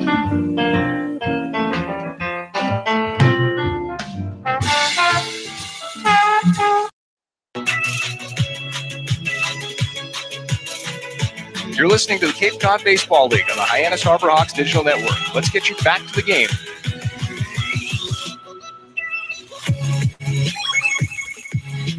Davis Sims, Stephen Williams, and Logan Davidson due up, the 5, 6, and 7 hitters to start things off in the bottom of the fourth inning against Jeremy Randolph here on the Hyannis Harbor Hawks Digital Network.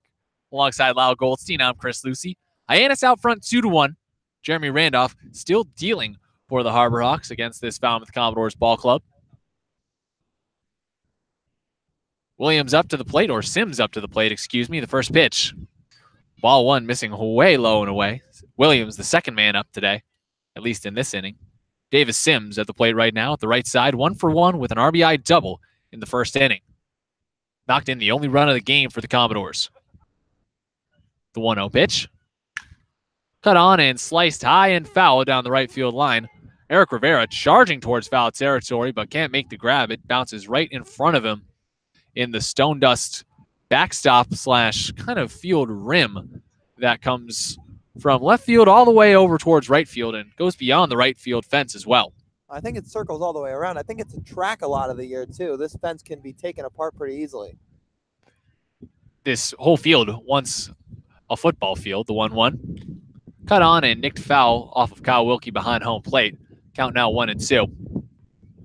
And the fence can be taken out pretty easily, which is good and bad for the town of Falmouth in that good, the field is very multi-purposed, but bad in that Commodores fans and broadcasters alike, also ball players, can never tell the exact dimensions of the field.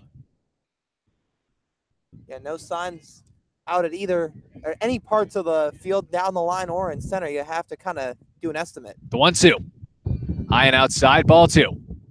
Count out 2-2. Well, center field is definitely the deepest part. I'd definitely say left center field in particular, as the fences seem like they're two fences joined together, one from left field to center field and one all the way from right to center field, the 2-2. Cut on and another high pop-up down the right side. This one a bit more manageable, but still a tough play for Pedro Pages, who comes up towards the fence, extends his glove, but the ball just drops right beyond the fence out of his reach. Count stays 2-2 on Davis Sims.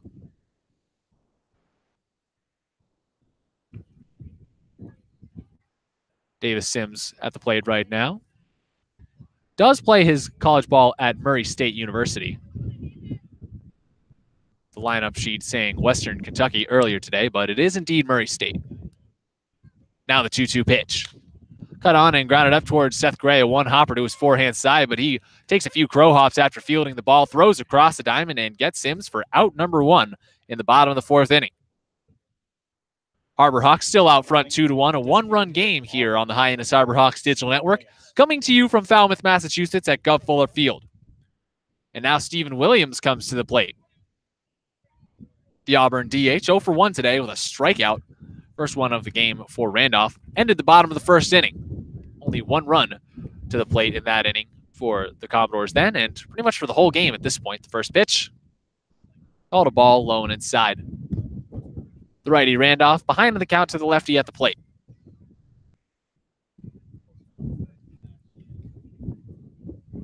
The 1-0.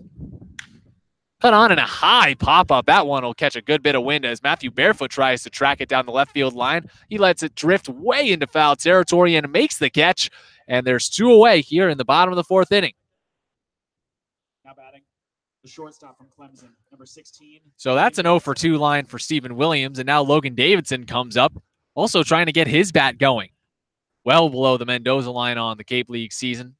Logan Davidson also had trouble staying above the Mendoza line in his previous season with the Falmouth Commodores. But in between those two campaigns, an absolute stud at Clemson. He's at the left side of the plate. The righty Randolph deals a strike right down the heart of the plate. 0-1 the count. 2 men down, nobody on base. Hyannis out front 2-1. Bottom of the 4th inning, the Harbor Hawks are out front here at Gov Fuller Field. The light's starting to come on. Only an hour into this game, and it's cruising along. The 0-1. It's called a ball. It gets away from Kyle Wilkie, knocking off the heel of his glove. The catcher just lets it sail by him. No real imminent threat on the base paths. In fact, no threat. Jeremy Randolph is just absolutely blistering through the Commodores lineup after surrendering a run in the bottom of the 1st. The 1-1. Called strike 2. 1-2 the count. 2 down. 2-1 lead for Hyannis. Randolph a strike away from ending the 4th inning without incident.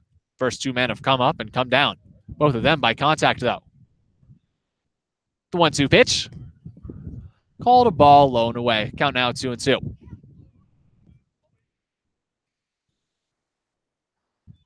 .65 pitches on the evening for Randolph.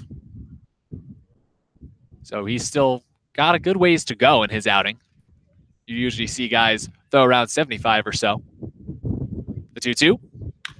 Cut on, that one grounded up towards Pedro Pages, and it short hops him and gets out into the outfield, and Logan Davidson has himself a base knock. Eric Rivera, the right fielder, comes on to just keep the ball from rolling any farther, relays it into Brandon Como, who makes the grab and then relays the ball over to the pitcher in Randolph. And that's a 2-out knock for Logan Davidson. Brings up Cam Cannon.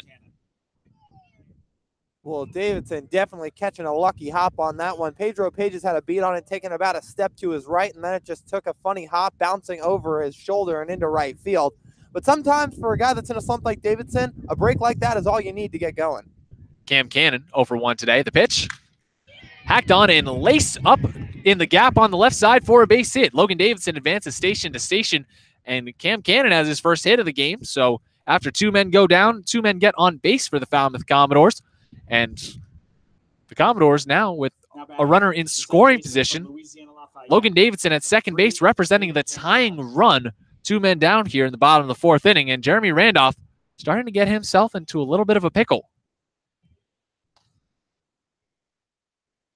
Back-to-back hits for Randolph. One that's not really his fault, and then he left one right out over the plate for the hitter in Cannon, who laced it up to left field.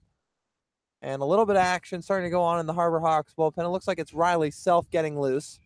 But Jeremy Randolph looking to get out of this 4th inning unscathed, as his last 3 starts have all been really solid for Hyannis. 3 runs, 3 starts ago, 2 runs, 2 previous starts ago, and then 1 earned run in 5 innings in his last start.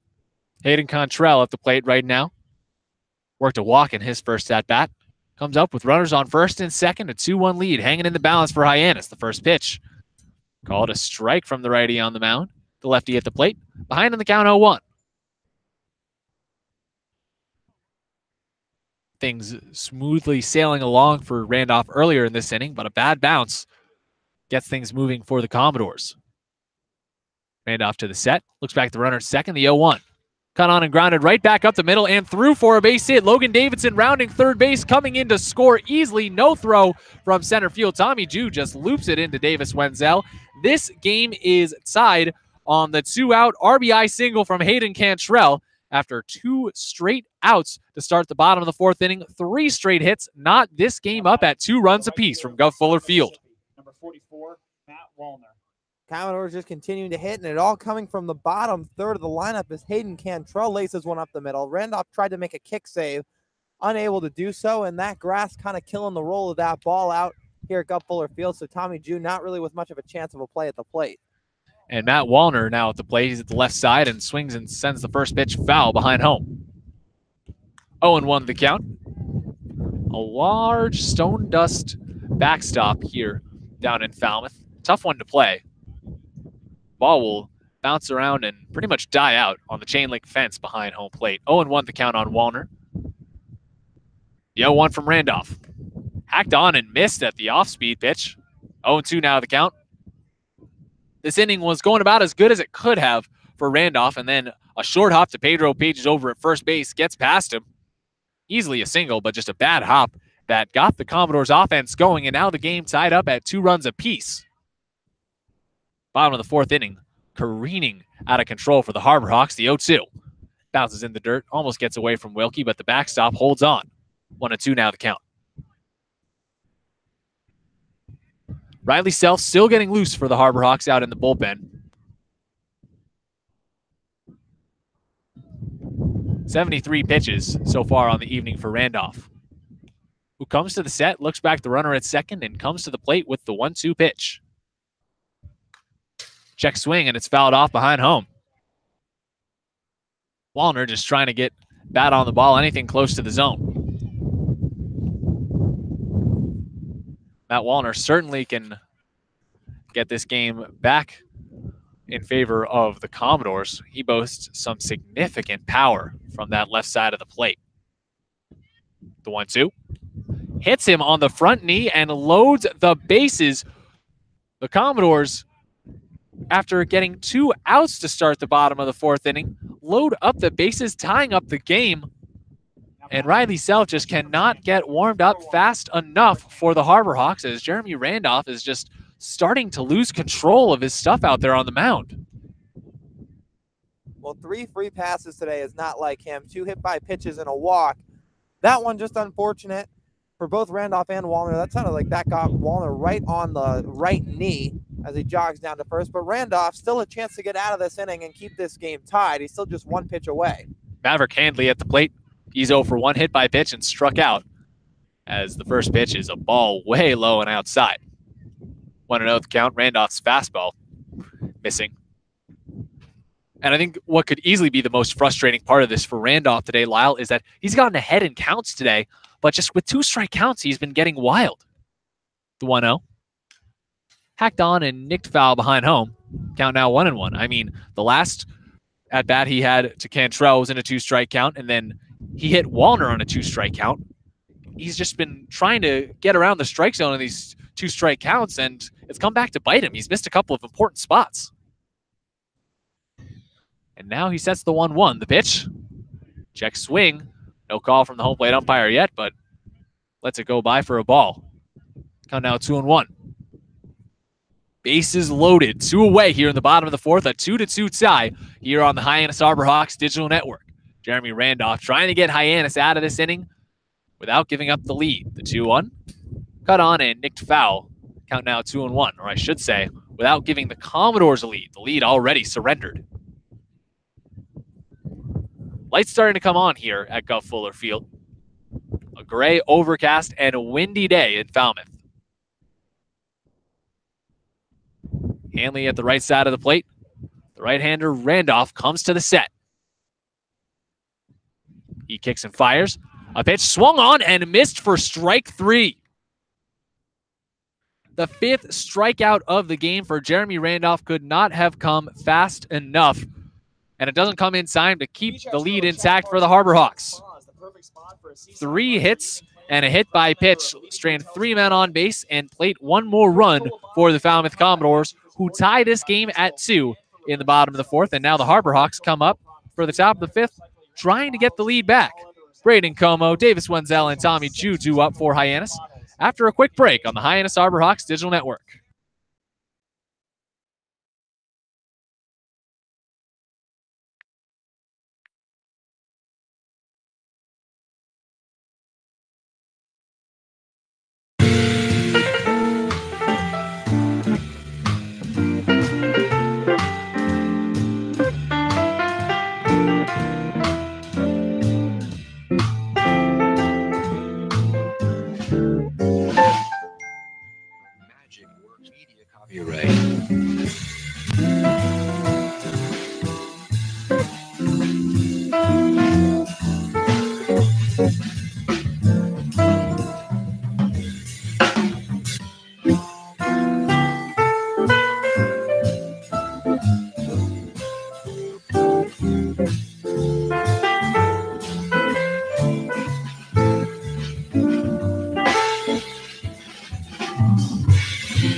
Magic Works Media copyright.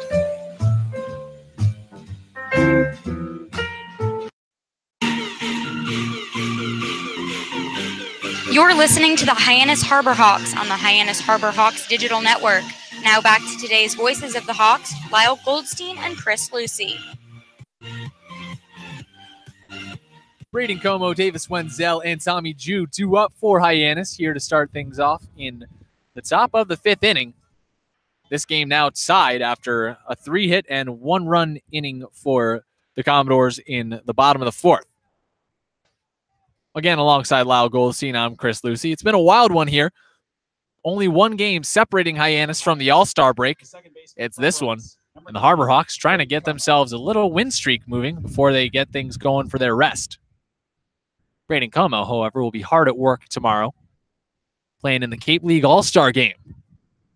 He starts off this inning against Tyler Dyson. The first pitch, hacked on and roped foul past Chad Gassman in the third base coaching box. He has to lean out of the way of that one. 0-1 the count. Braden back in this game after a prolonged absence.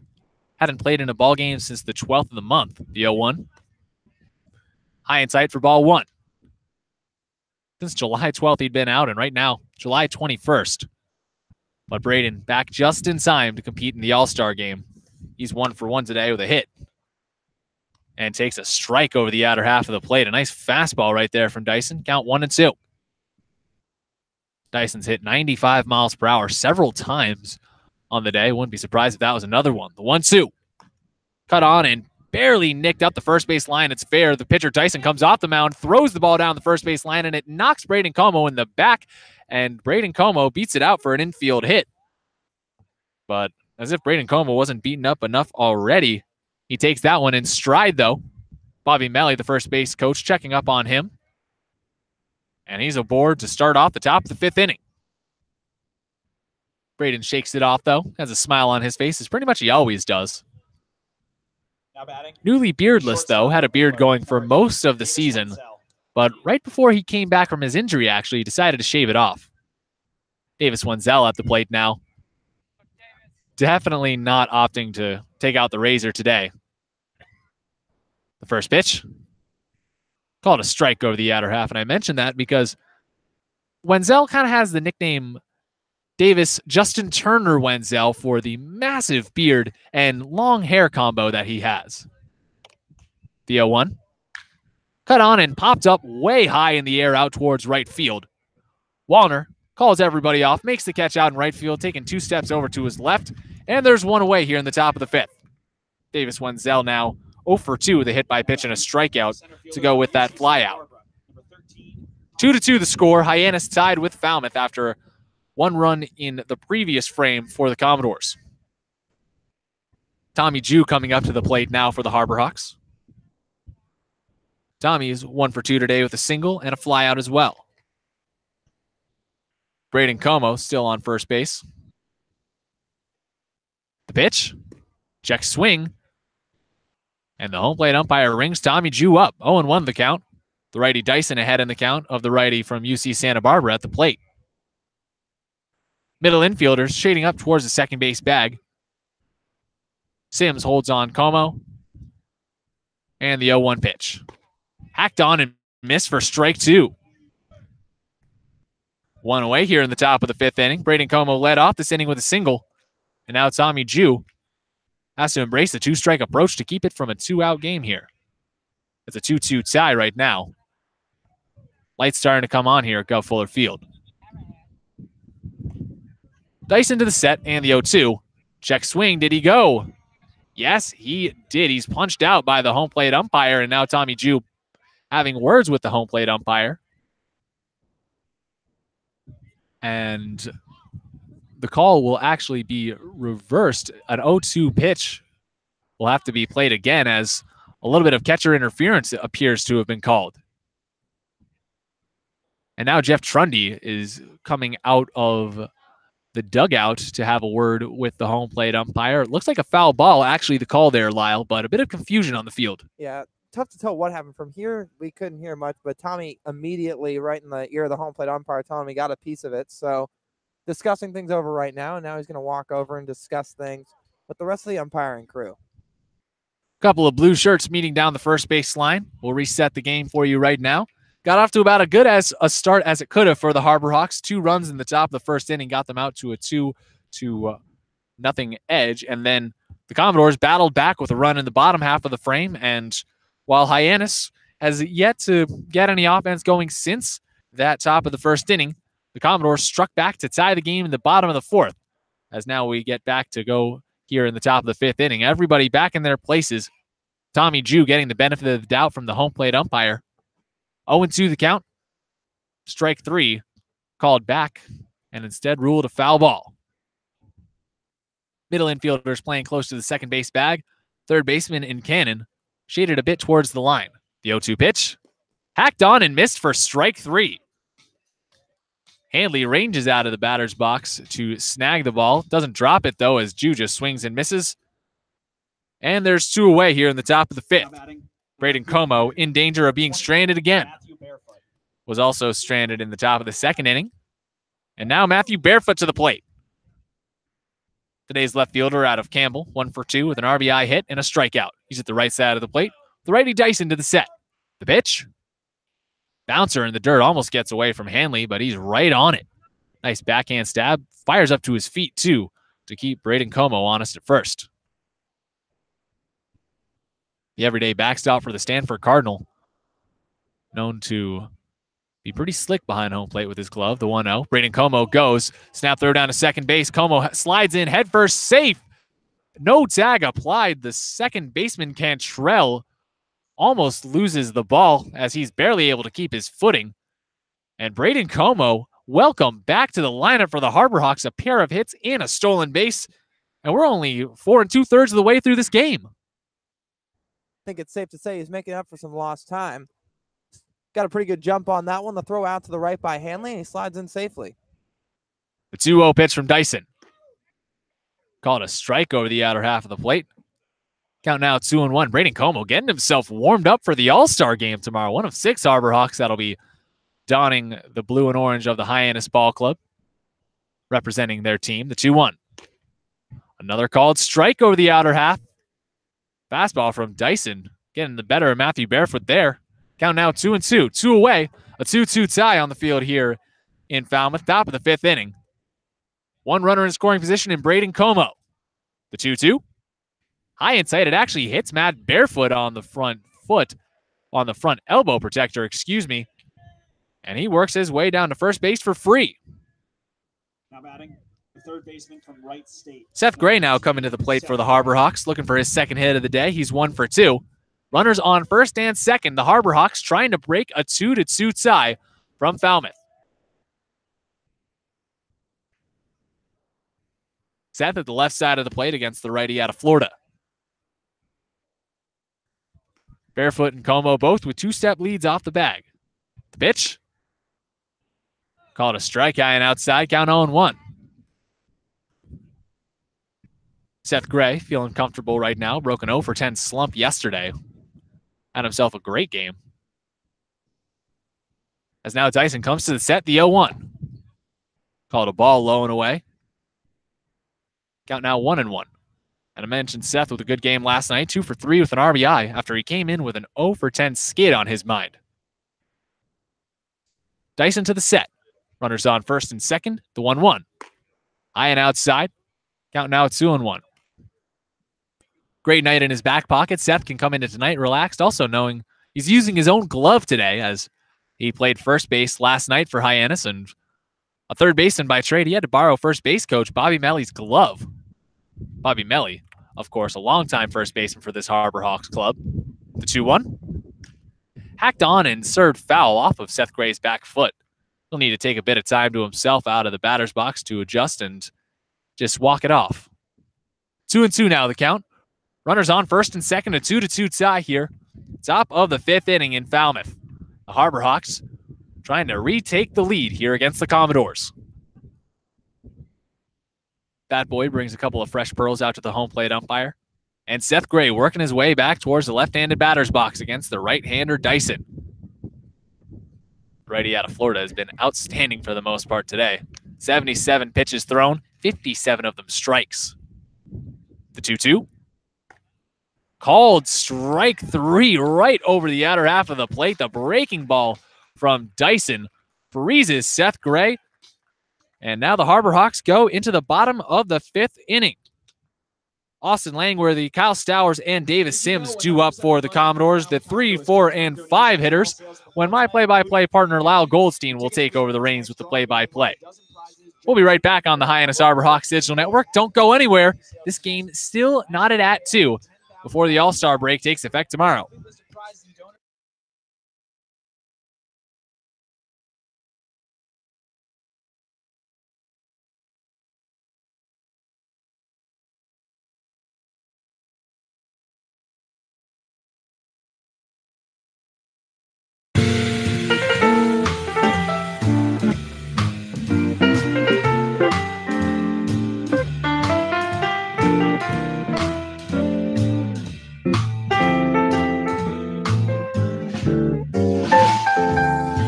Magic Works Media copyright.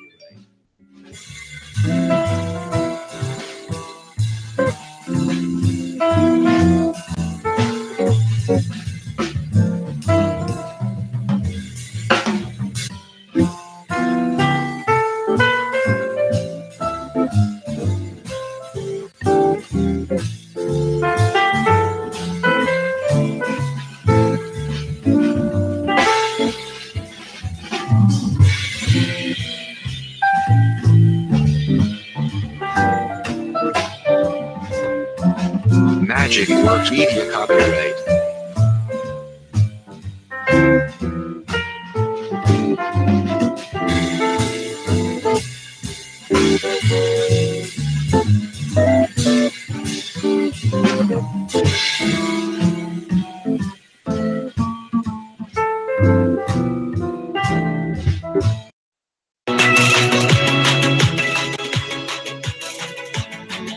Chad Gassman making all the right moves on the Hyannis Harbor Hawks Digital Network.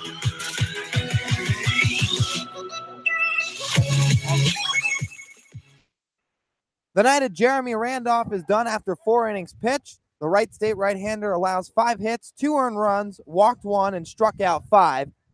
And the new man on the mound for the Harbor Hawks, right-hander Riley Self out of Mississippi State, set to face the 3, 4, 5 of the order. Beginning things off is Austin Langworthy taking a ball outside.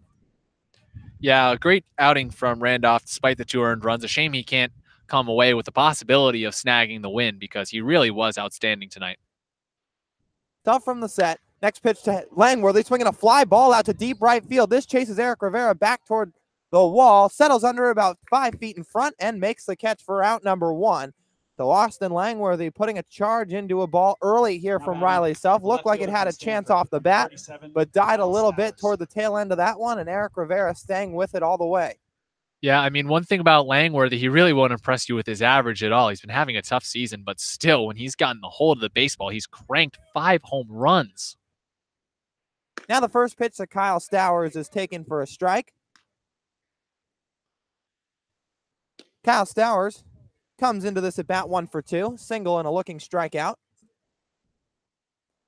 Self gets his sign, fires home the 1-0, swinging a pop-up down the third base line, hooking foul and out of play.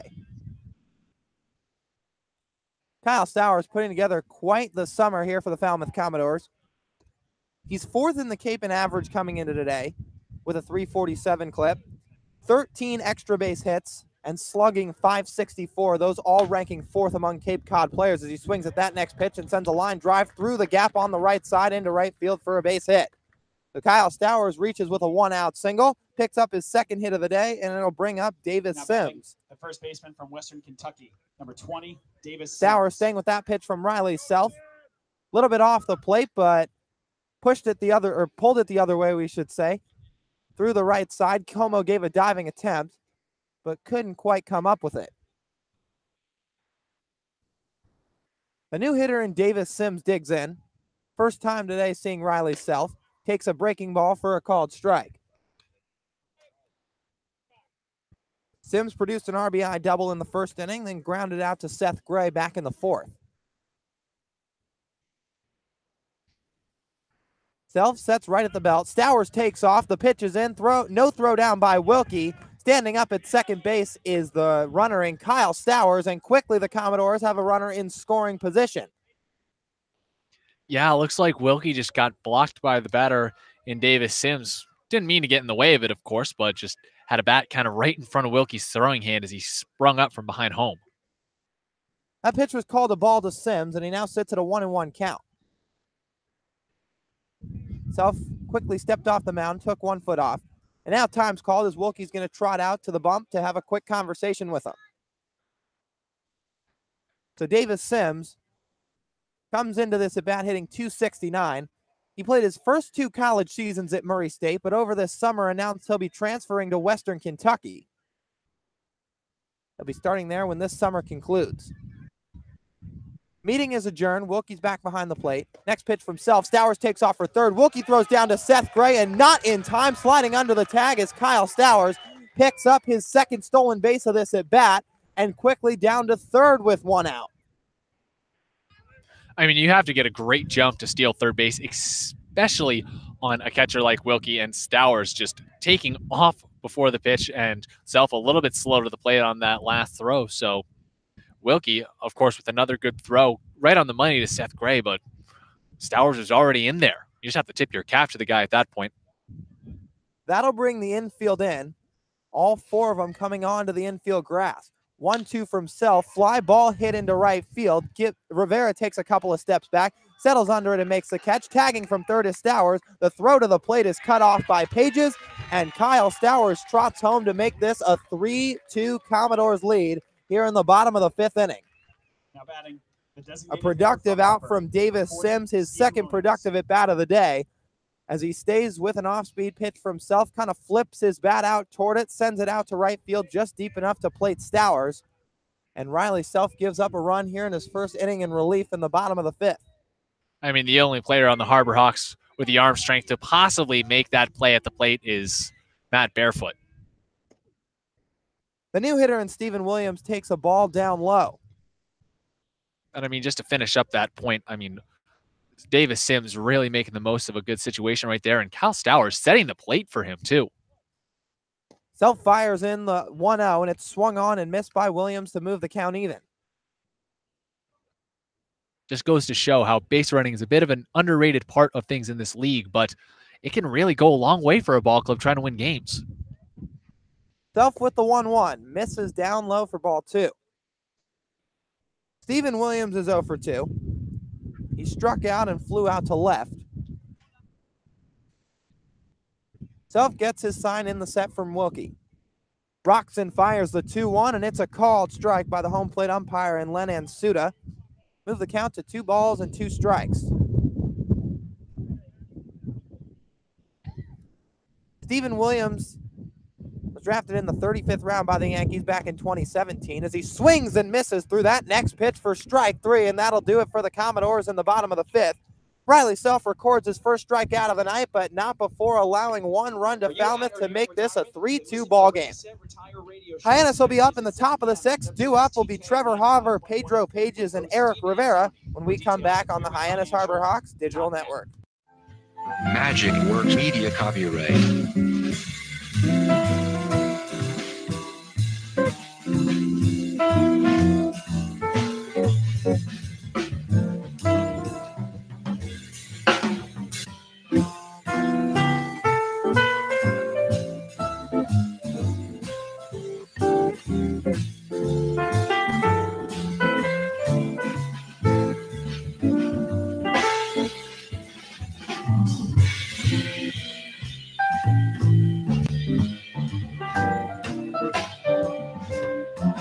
Magic Works Media copyright.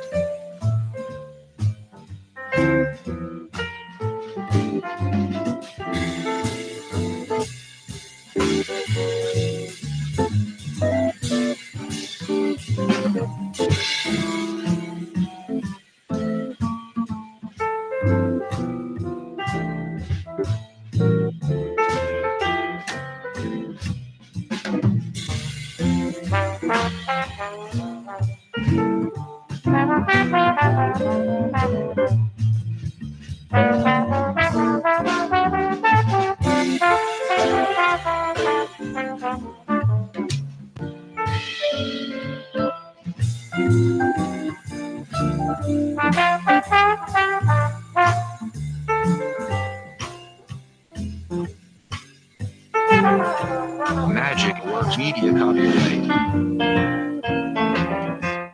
Designated hitter from Arizona State. Number 17, Trevor Hauver set to Trevor lead Hauver. things off for the Harbor Hawks in the top of the 6th inning. And the new arm on hand, right-hander Logan Reinhardt at a California Baptist University. The right-hander on the summer, 1-0 with a 1.80 ERA, 10 innings pitched, 11 strikeouts, and 3 walks. Set to make his 8th appearance. It'll be his first time seeing Hauver. Right-hander from the windup kicks and deals the first pitch down low for a ball. So Tyler Dyson's night is done for the Commodores. Went 5 innings, giving up 2 earned runs on 4 hits, striking out 5. Hauver watches a fastball go by for a called strike to even the count. And Reinhardt quite easily, or Dyson, excuse me, quite easily one of the fastest, most consistent pitchers we've seen on the Cape so far this summer. And now the 1-1. Hauver takes it down low. Hauver today, 0 for 2, 2 flyouts. One a short one out to center. Another one flipped it the other way to left. The 2-1 pitch on the way to Trevor Hauver, taken for a called strike right on the outside corner. Trevor Hauver currently hitting .278 this summer. 15 hits. Pitch on the way is swung on and missed for strike 3. Hauver swings right over the top of a breaking ball for out number 1 at the top of the 6th. First strikeout on the night for the right-hander in Reinhardt. Now up comes Pedro Pages, Florida Atlantic first baseman. Primary position's catcher, but he spent a lot of this season out at first base, much like his Harbor Hawks teammate in Brady Lindsley. Hyannis carrying 3 catchers on this squad as Pages takes a breaking ball up high for ball 1. Pages went 1 for 4 yesterday and is so far 0 for 2, reach base once on a fielder's choice. The 1-0 is a fastball low and on the outside corner for strike 1. Pages picked up an RBI single in yesterday's ball game as Reinhart misses down and away to move the count to 2-1. That hit for Pages came back in the 8th inning. RBI single. Coming off Carlisle Kessler out of Southeast Louisiana. Pages swings at a breaking ball from Reinhart and pops it foul out of play behind home plate.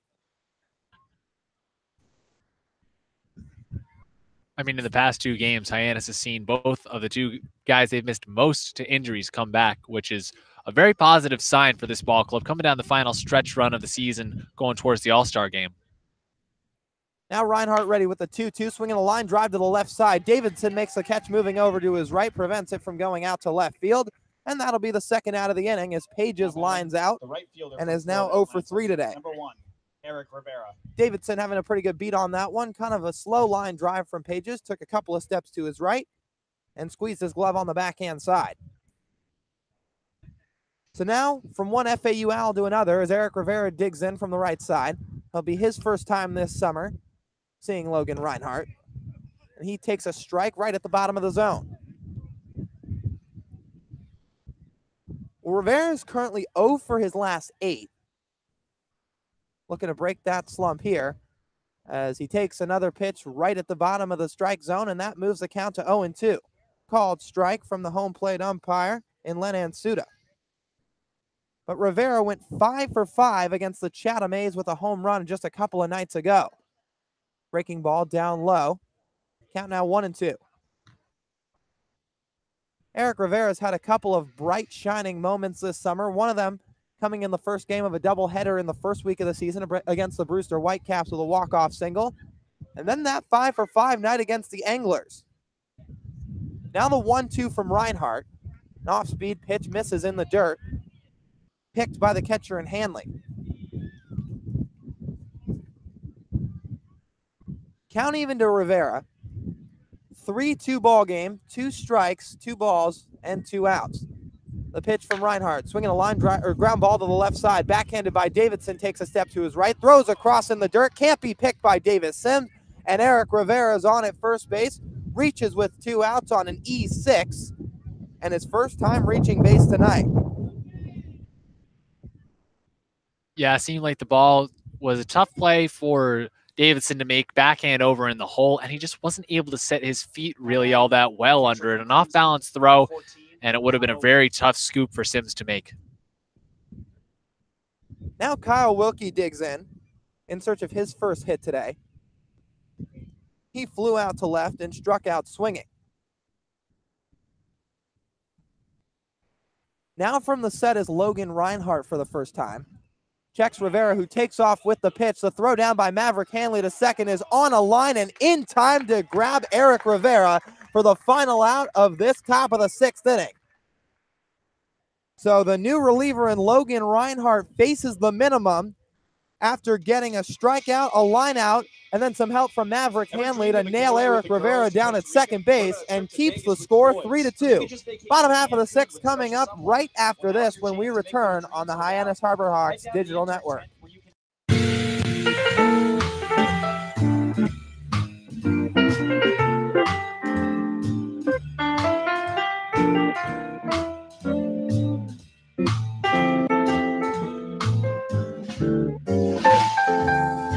Magic Works Media copyright.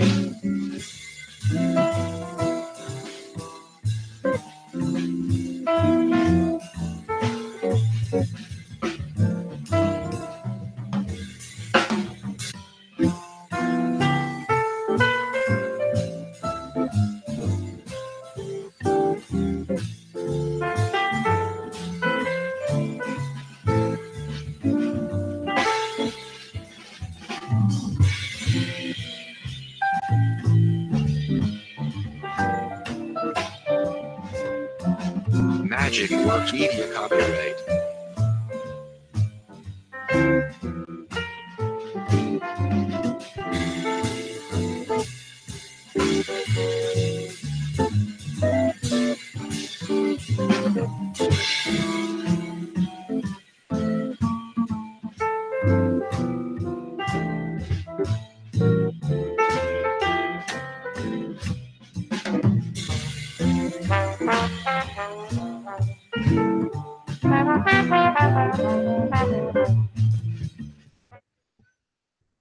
off for Falmouth. Back here in the bottom of the sixth at Gov Fuller Field, a 3-2 ball game in favor of the Falmouth Commodores, as Logan Davidson will lead things off for Falmouth against Riley Self to start the bottom half of the sixth. Davidson with a single in his last at bat caught a friendly hop skipping over the shoulder of Pedro Pages. Self's first pitch misses down low for a ball. So Davidson charged with his fourth error of the summer after Eric Rivera hit one out to him and he spiked a throw in the dirt. The 1-0 from Self misses inside, brushes Davidson off the plate a little bit, past the outstretched glove of Kyle Wilkie into the backstop. 2 balls and no strikes to the Clemson shortstop.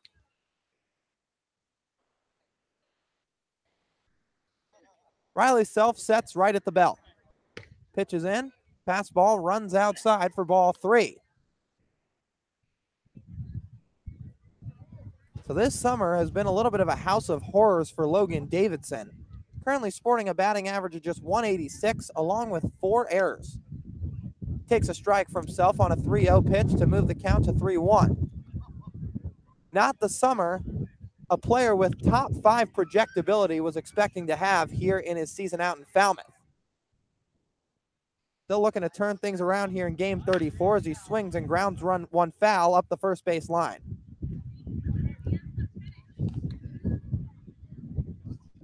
Comes from Major League pedigree as well. His father, a draft pick of the Minnesota Twins, actually played 102 games for the World Series champion Twins in 1987 too. Davidson hit .292 in his sophomore campaign, was drafted out of high school by the Phillies. The 3-2 from Self misses outside for ball 4, and Logan Davidson reaches base on a base on balls, and on for the second time tonight, bringing up Cameron Cannon with a man on. Cannon's Now 1 for batting, 2. The third baseman from Arizona, number 26, Cameron Cannon. First time seeing Riley Self. And looking for hit number 2 as the Commodores look to extend this lead. 3-2 Falmouth. Commodores have 6 hits compared to the 4 of the Harbor Hawks. Self steps off and throws over to first. Back with a dive is Davidson. That's pretty remarkable with Davidson. For a kid who hit 18 doubles and 15 long balls at Clemson, yet to show that power out here on the Cape. Self continues to work from the set, squaring to bunt is Cannon. Pulls back. The snap throw from Kyle Wilkie down to first is not in time as Davidson gets back standing on his feet. 1 ball and no strikes to the hitter in Cannon as that pitch was high from Riley Self. But Logan Davidson, just 2 doubles on this summer and 1 home run. Self steps off the mound again, and Davidson's back with a slide. Cameron Cannon, on the other hand, hitting .235 on the summer. Playing third base today, wiggling that bat just above his right shoulder. Feet set, shoulder width apart. Squares the bunt again, drops it down out in front of home plate and down the first base line. Kyle Wilkie picks it up, a wide throw to first, but Pedro Pages grabs it just in time to retire the hitter in Cameron Cannon. But a successful sacrifice bunt from the Arizona third baseman as he moves Logan Davidson down to second. And there's now 1 out in the bottom of the 6th. Good focus there from Pages down the line, not only keeping track of the runner, but also the throw from Kyle Wilkie that kind of got on the wrong side of the base path and almost hit Cannon in the head down the first base line. But still, Pedro with quick hands able to get his way out to the ball and stop anything bad from happening for the Harbor Hawks, who are just trying to keep this at a 1-run deficit right now. The new hitter in Hayden Cantrell steps in, shaking that bat out in front of home plate. Now pulls back and takes a ball. That's interesting with Cantrell and the way he goes about his business inside the batter's box, because he wiggles that bat until the pitcher comes into his windup or kicks up that front leg. Just a timing thing for the Louisiana Lafayette second baseman. As Self from the set fires home the 1-0, and it's a called strike. Count runs to even. Cantrell's 4 for his last 19. is a switch hitter, but with two right-handed pitchers on the mound so far today for the Harbor Hawks, hitting from the left side, making it one of 6 Commodores left-handed hitters in the lineup today. Self checks the runner in Davidson at second. Wenzel gives him some attention. The pitch in, misses outside for ball 3. Or make that ball 2. 2 balls and 1 strike the count.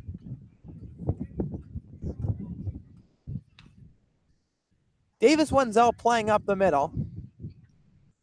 Staying right behind the runner in Davidson. Rest of the infield straight up. Now the 2-1 from Self. Misses down and away. So Riley working himself into some hitters counts so far in his outing. And struggled a little bit with the command. Gave up a leadoff walk to Davidson here in the 6th. And now behind 3-1 to the number 9 hitter in Cantrell. Time is called as Hayden will step out. Well, the Commodores 6-4 in their last 10 games. They lost last night 4-1 to the Harwich Mariners. They lost all 4 contests to Harwich this summer. But 2 nights ago, they beat the Orleans Firebirds 8-2, who the Harbor Hawks also beat, that coming in last night's win by a score of 4-1. Now the 3-1 run to Cantrell is a fly ball into short left field. Going back is Davis Wenzel and off to his right. Settles under it and makes the grab right on the lip of the outfield grass for the second out. The right fielder from Southern Mississippi, number 44, Matt Wallner. So Riley Self gets a big out, works himself back into the count, puts one down in the zone, and getting under it is the hitter in Cantrell, popping one up to Davis Wenzel, who just had to take a couple of steps back and over. And an easy play for the Baylor Bear. Bringing up the leadoff hitter in Matt Wallner. The right fielder out of Southern Mississippi set for his 4th plate appearance. As Self steps over towards second base and Davidson's back with no throw.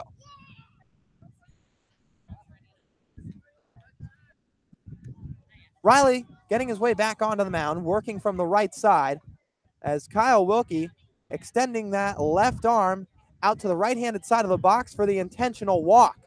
Self throws one outside, and it looks like they're going to pitch around the hitter in Matt Wallner.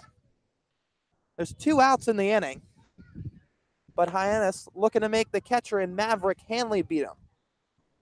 Hanley currently hitting .241 this summer, Wallner .267, but the Southern Mississippi right fielder is coming off a few games with Team USA. A dangerous hitter in Wallner, and they're just going to avoid him and get to the number 2 hitter in Hanley.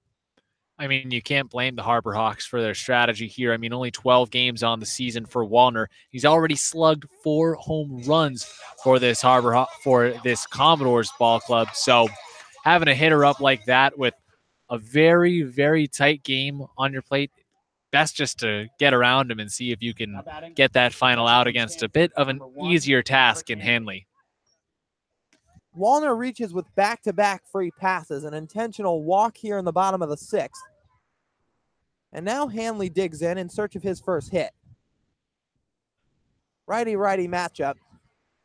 Self checks the runner. Como steps over toward the middle, but now back. The first pitch to Hanley, swinging a line drive into left field for a base hit. Rounding third and heading home is Davidson. The throw by Matthew Barefoot to the plate is up the line, not in time. Davidson scores from second and makes this game 4-2 Commodores.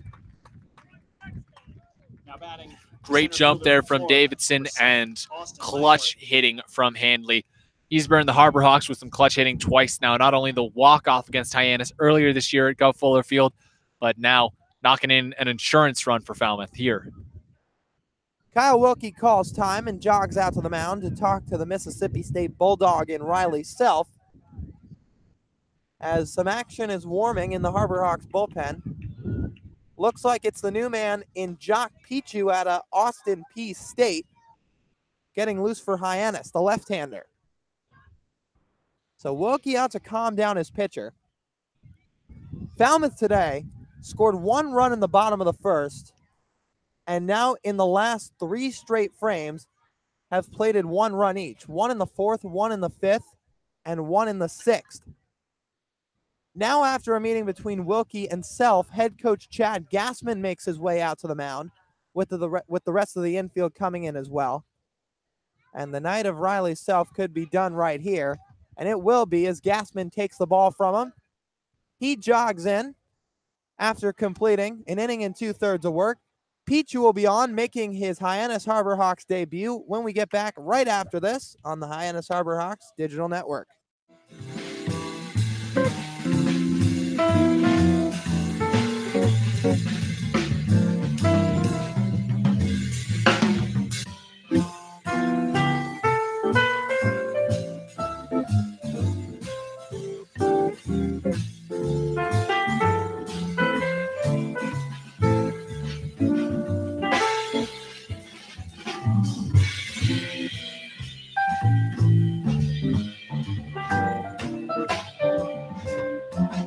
Magic Works Media copyright.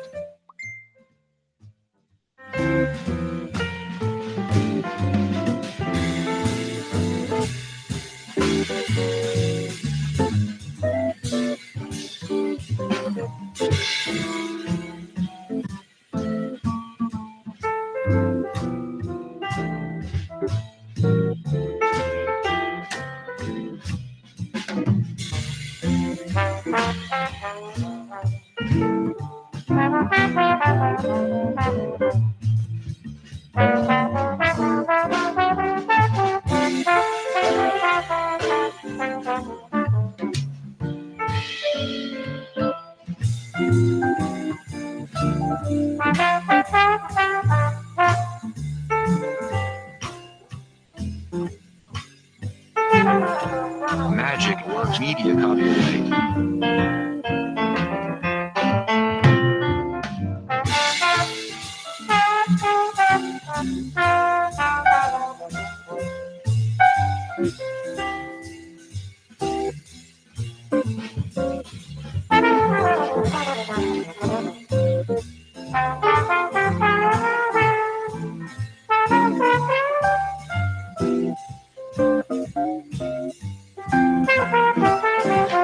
Magic Works Media copyright.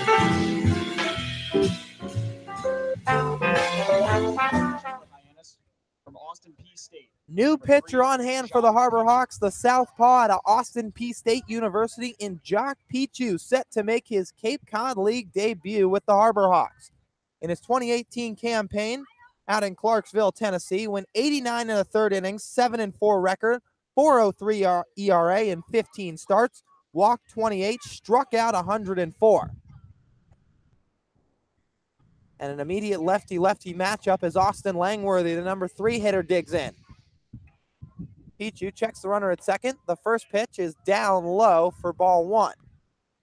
Riley Self's night is done after an inning and 2/3. Gave up 2 hits, walked 1, struck out 1, 2 earned runs up to this point, but is responsible for the runners on first and second. Pichu sets right at the letters. Stares down the runner at first. Now slide steps home, a ball in the dirt to make it 2-0. Austin Langworthy today, 0 for 3. A long fly out to right field in his last at bat. And with the wind and just the dimensions of Gov Fuller Field, balls are known to die out at this ballpark, much like Langworthy's last fly ball. Now Pichu ready, runners take off. Wilkie throws down to second to Davis Wenzel, can't get it, and off his knee into short right center field. Cruising home from third is Matt Wallner. Advancing to third will be Maverick Hanley. And the Commodores are now out to a 3-run lead, 5-2 here at Gov Fuller Field in the 6th. Well, the wheel's falling off right there for the Harbor Hawks. Can't blame Wilkie for the throw down, but you just have to elevate it a bit more right there. A very tough play for Davis Wenzel to make, and obviously he couldn't get there. So now there's a runner on third. 2 outs, 3-0 count to the hitter in Langworthy as that last pitch was called a ball. Pichu continues to work from the set. 3-0 pitch is swung on and fouled back behind home plate and out of play. So Langworthy given the green light on the 3-0 fastball, but just fought it off. Well, Austin Langworthy, despite hitting just 182 on the summer, named to tomorrow's All-Star game now as an alternate. The 3-1 down in the dirt for ball 4 on a fastball, and Austin Langworthy reaches for the first time tonight with a walk. 3 straight base runners on for the Commodores, and now there's runners on first and third with 2 outs. The left fielder from Stanford. And I mean, welcome to the Cape League, Jacques Pichou. I mean, you have nerves coming out here for your first time. You just do. And Pichou could not be in a tighter situation right now. 2 top 3 teams in his division and a lead not only gone for the Harbor Hawks, but one growing for the Commodores. Pichou steps off the mound and throws over to Pedro Pages at first.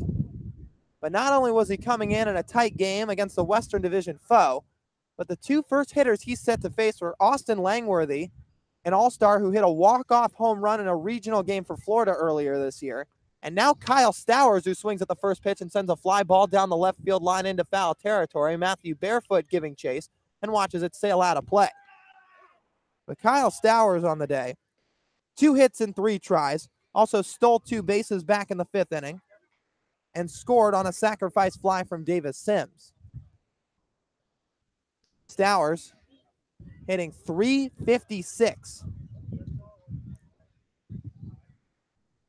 Came into the day hitting with an average of .347. Swings at that breaking ball and sends one into center field. Tommy Jew giving a couple of steps in, makes the catch right at his shoe tops for out number 3.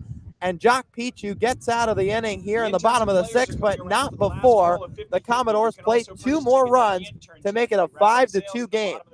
Harbor Hawks will be up in the top of the 7th, trailing by 3. Kyle Wilkie, Braden Como, and Davis Wenzel do up when we get back on the Hyannis Harbor Hawks Digital Network. Media copyright.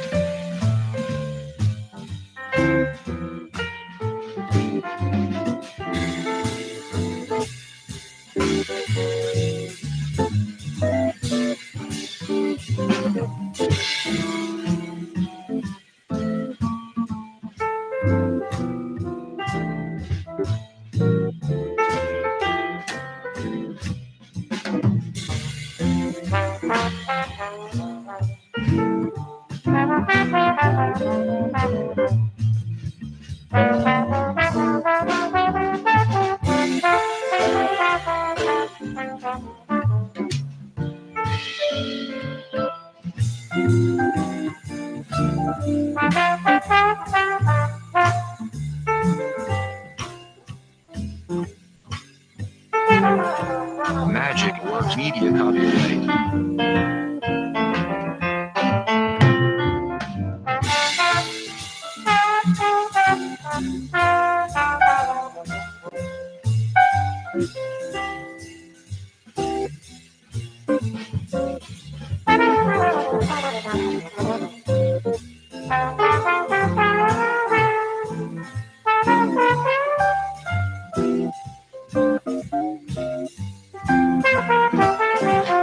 Magic Works Media copyright.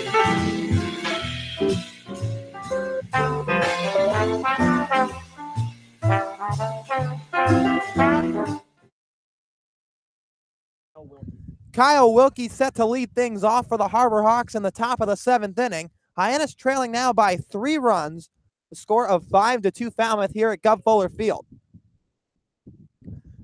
Wilkie set to make his 3rd plate appearance on the night. The pitch by Reinhardt is swung on and fouled down the right side and out of play.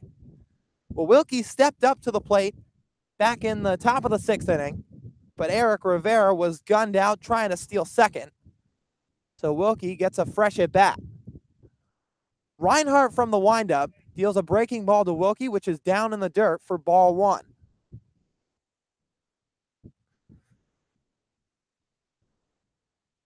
So Kyle Wilkie, currently sporting a batting average of .241 this summer, as he takes a ball down for the 2nd ball of the count. Coming into today, the Clemson catcher was hitting just .205 against right-handed pitchers, but how about this? .385 against southpaws, as he swings and sends a ground ball out to the second baseman, and Cantrell flubs it and off his mitt out toward the infield grass, and Kyle Wilkie beats it out. Leadoff man's aboard for the Harbor Hawks in the 7th as Wilkie catches a break. That one going right off the end of the glove of Hayden Cantrell. Took about a step to his left. Looked like he was going to field it cleanly right into the glove, but couldn't quite corral it as Wilkie's on. Nobody out, and the number 9 hitter in Braden Como steps in. That'll be charged as an E4 as Como looks to reach base for the third time and pick up his second hit. First pitch to the right second baseman is taken for a strike. Well, Braden Como's about as good of a number 9 hitter as you can get. Usually hits second in the order, but hasn't played since July 12th, since the Harbor Hawks were out here at Gov Fuller Field. Como takes a breaking ball from Reinhardt in there for a strike. 0-2 now the count. But Como now back in the lineup and starting. First time in 9 days. And is also set to play in tomorrow's All-Star game at White House Field. 0-2 pitch, swinging a ground ball to Davis Sims at short. Throws to Davidson at second for 1, but that's all they'll get. Braden Como beats it out at first. A 3-6 fielder's choice recorded for Como as he's on at first. Now 1 out, bringing up Davis Wenzel. So Logan Reinhardt thrown an inning and a third up to this point. And the right-hander still yet to allow a hit. Wenzel looking for his first hit. 0 for 2 with a hit by pitch. The Baylor Bear with his feet very close together. Left one bent, swings at the first pitch and sends a ground ball out to Cannon at third. Bobbles it, throws across to first, a stretch by Sims, and just in time to nab Davis Wenzel for the second out of the top of the 7th inning. So Cameron Cannon recovers quickly, moving off to his right, bobbled the ball right on the line. Not gaining momentum, throwing across his body over to first base, and then getting a little help from the new Western Kentucky Hilltopper in Davis Sims, making a long stretch over across the diamond to retire the speedy Davis Wenzel for out number 2.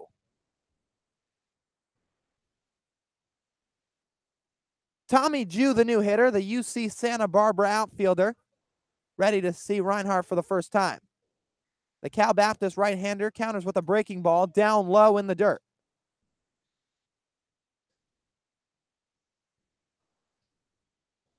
Tommy Jew flipping his bat out toward the mound a couple of times. Now steps out of the box to reset. That right foot right at the back of the box, wiggling that bat behind his right shoulder as he always does. The next pitch to Jew. Down in the dirt, and the count's now 2-0. So Braden Como's on at second. Tommy Jew with an RBI opportunity.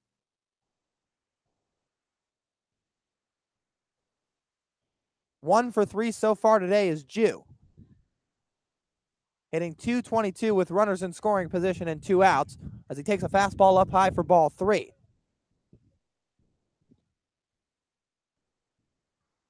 Tommy's currently 5 for his last 10. Infield playing back just off the line is Cameron Cannon at third. Now the 3-0. Called strike on a fastball. Count now 3 balls and 1 strike.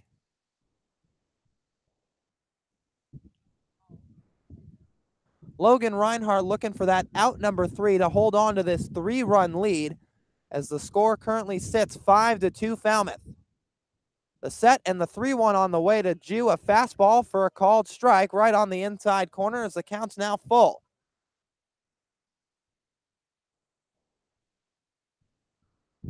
Tommy looking to pick up his second base hit and drive Braden Como around from second.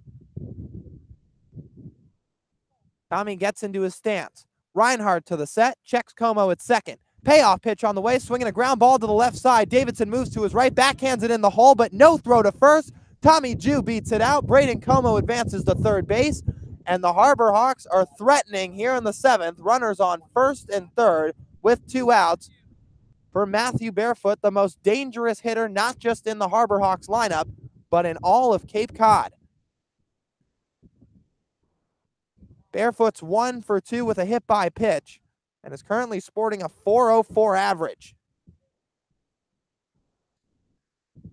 Barefoot set to see Logan Reinhardt for the first time as he puts his bat behind his right shoulder. Takes the first pitch for a called strike on a fastball. So after Kyle Wilkie reached on an E4, Braden Como grounded into a fielder's choice, followed by a Wenzel ground out and a Tommy Jew infield single. Runners on first and third with 2 outs. Pitch to Barefoot, breaking ball away to move the count even. Season series currently sits 2-1 Commodores this season. Falmouth, in the meantime, in third place in the Western Division, trailing the Harbor Hawks by 7 points. The set by Reinhardt. Pitch to Barefoot, fastball down. 2 balls and 1 strike to the Campbell left fielder. But Hyannis looking to keep that first place lead. They currently sit just 1 point ahead of the Wareham Gatemen. Reinhardt gets his sign. Fires home the 2-1 pitch, swinging a foul, line behind home plate and off the screen.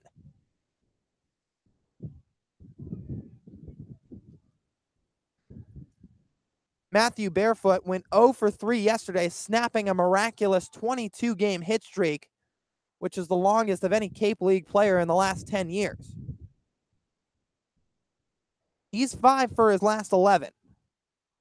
Snap throw over to first by Reinhardt, back safely with a dive is Tommy Jew. Tommy garners some speed in his arsenal.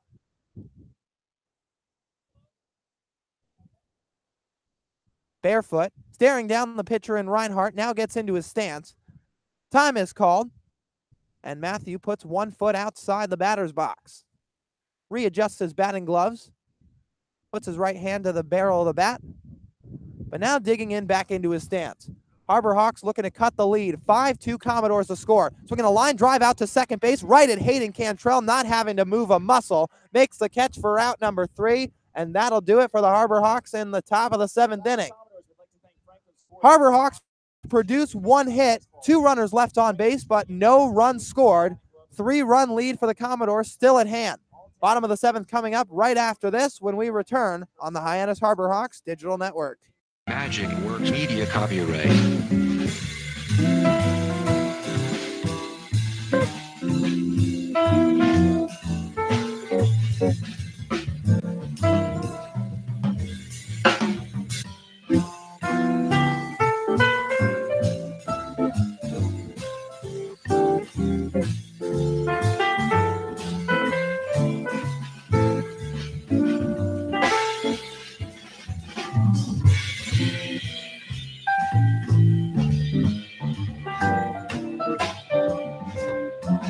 Magic Works Media copyright.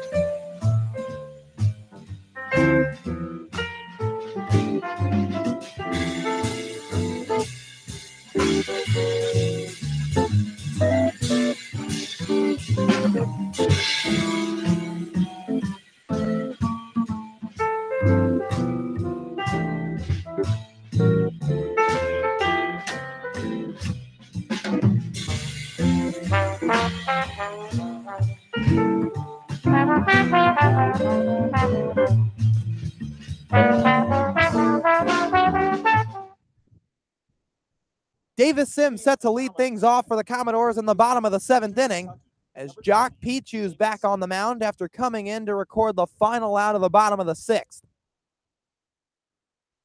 Davis Sims set to make plate appearance number 4 on the night. An RBI double in the first. That plated the first run of the day for the Commodores, but is 1 for 2 with a sacrifice fly. Swings at the first pitch and lines one to deep left field. Matthew Barefoot backtracking toward the wall and makes the catch on the run for out number 1. So Davis Sims continuing to square the ball up all night long, puts a charge into that one, but Barefoot turning his shoulders twice, finds a good beat on the ball and tracks it down for a key first out for Jock Pichu. That brings up Stephen Williams, the Auburn designated hitter. Pichu, one of the 6 Commodores left-handed hitters tonight. As Pichu's first pitch misses in the dirt for ball 1. Williams, that is, so far today, 0 for 3. 2 strikeouts and a fly out.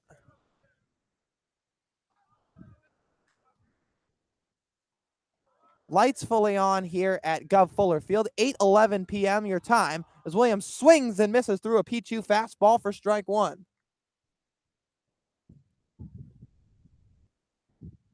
Jock raises his hands above his head level, now sets right at about the neck. Rocks and fires from the windup, the pitch to Williams, down low for ball 2.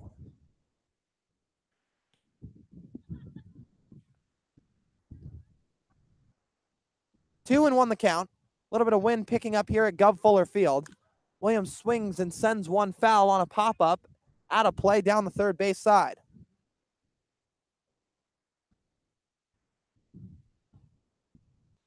Williams was ranked the number 2 catcher in the state of Georgia coming out of high school. Doing the designated hitting here tonight. Left-hander Pichu deals a 2-2 pitch down in the dirt, blocked by Kyle Wilkie for ball 3.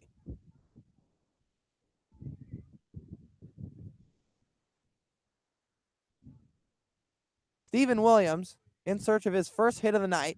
Infield playing back. Pichu ready with the payoff pitch, swinging a line drive out to left center field. Tommy Jew moving over toward his right, makes the catch in the gap and on the run for the second out of the inning. So the outfield getting some work here in the 7th. Matthew Barefoot tracks down a fly ball toward the wall for out number 1, and Tommy Jew with his speed chasing one into the left center field gap for the second out. Now brings up Logan Davidson. Logan also a switch hitter. Harbor Hawks have primarily seen him hit from the left-handed side. But with the southpaw and Pichu in, Davidson getting his first plate appearance of the night from the right. Takes a fastball up and away. Davidson has reached base twice today, scored 2 runs. Commodores still lead 5-2. The pitch from Pichu upstairs for ball 2. Falmouth has scored runs in each of the last 3 innings, 1 in the 4th, 1 in the 5th, and 2 in the 6th. Harbor Hawks, meanwhile, after a pair in the 1st, have gone scoreless in the next 6 frames. Davidson checks his swing on a breaking ball and goes around, according to home plate umpire Len Ansuda, and makes the count 2-1.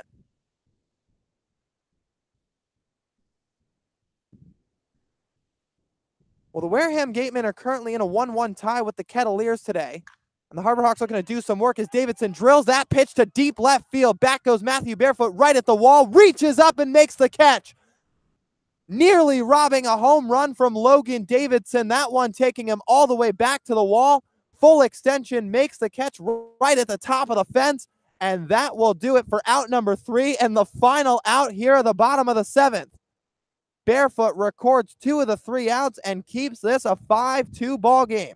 Harbor Hawks come up in the top of the 8th, looking to chip away at this 5-2 lead when we return on the Hyannis Harbor Hawks Digital Network.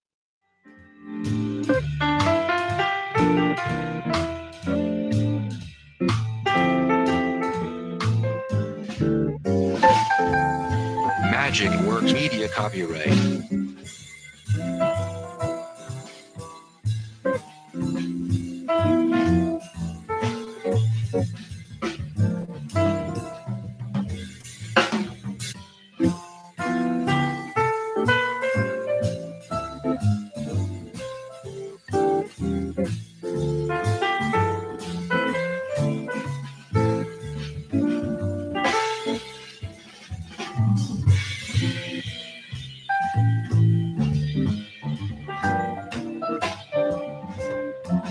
Magic Works Media copyright.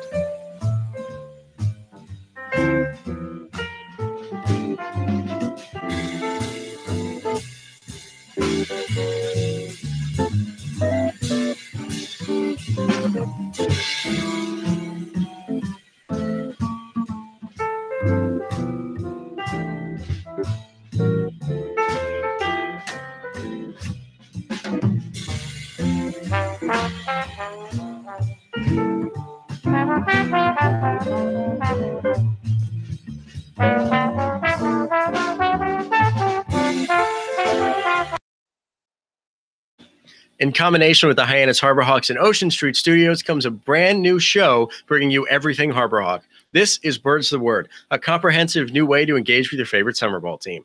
I'm your host, Harrison Myers, and every Thursday until the end of the 2018 Cape League season, we'll bring you everything Harbor Hawk. Interviews with players and coaches, behind-the-scenes tours, and stories you may not have heard about. Make sure you subscribe today so you don't miss any of the action.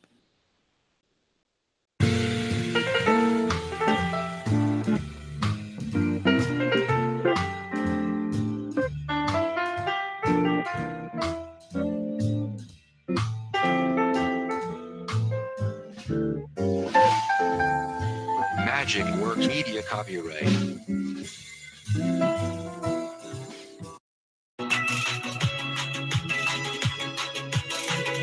You're listening to the Cape Cod Baseball League on the Hyannis Harbor Hawks Digital Network. Let's get you back to the game.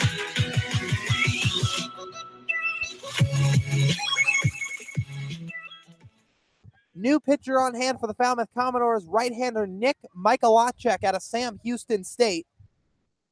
Set to fire the first pitch to Seth Gray, leading things off in the 8th, and takes it upstairs for a ball. Michalacek coming in to relieve previous right-hander in Logan Reinhart. He fires a fastball in, but it misses away for ball 2. Seth Gray on the day is 1 for 3. The next pitch, a 2-0 fastball, that runs outside as well. Seth Gray way ahead in the count, 3 balls and no strikes. Reinhart threw 2 innings, giving up just 1 hit. 3-0 fastball to Gray is taken for a called strike, and the count moves to 3-1. Seth Gray went 2 for 3 in yesterday's ball game, breaking an 0 for 10 slump.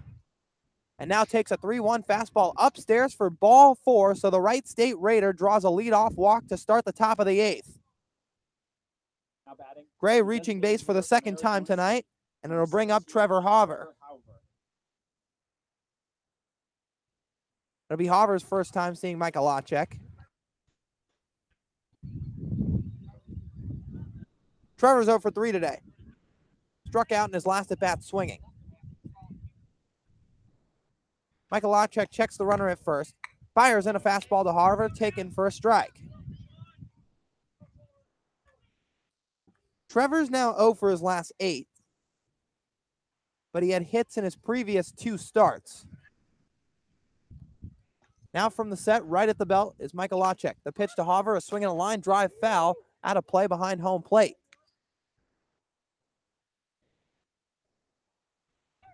Hauver doing the designated hitting today, taking the place of Todd Lott, who was a late scratch. And the Sun Devil looking to extend a mini rally here being put on by the Harbor Hawks to try to chip away at this 5-2 lead.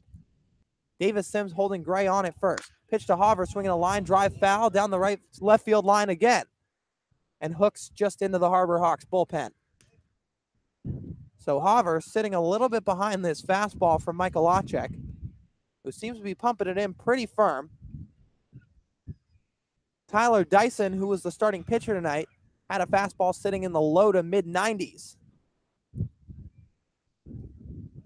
Hauver steps out of the box, adjusts his helmet a little bit as time is currently called. Seems though a couple of possibly a fan or two was injured by the foul ball, so the home plate umpire and Suda just making sure everybody stays put and calm on the field while everybody is kind of managed out of the field. 0-2 to Hauver. Gray with a short lead at first. Pitch on the way, a fastball upstairs. 1-2 the count. Michalacek making his 7th appearance. Has thrown 10 2/3 inning coming into this appearance. 1.68 ERA with 12 strikeouts. The set and the 1-2 on the way. Breaking ball for a called strike. And that'll set down Trevor Hauver for strike 3. He punches out for the second time in as many at-bats. Gets rung up by the home plate umpire in Len Ansuda for out number 1. A borderline strike there. Maverick Hanley might have stolen a strike away from that one. Breaking ball from Michalacek. Caught it in the just outside the plate, but moving that glove pretty well. Hanley doing almost all the catching at Stanford this season. Was part of a club that won the Pac-12 regular season. As Pedro Pages takes a strike from Michalacek right at the knees.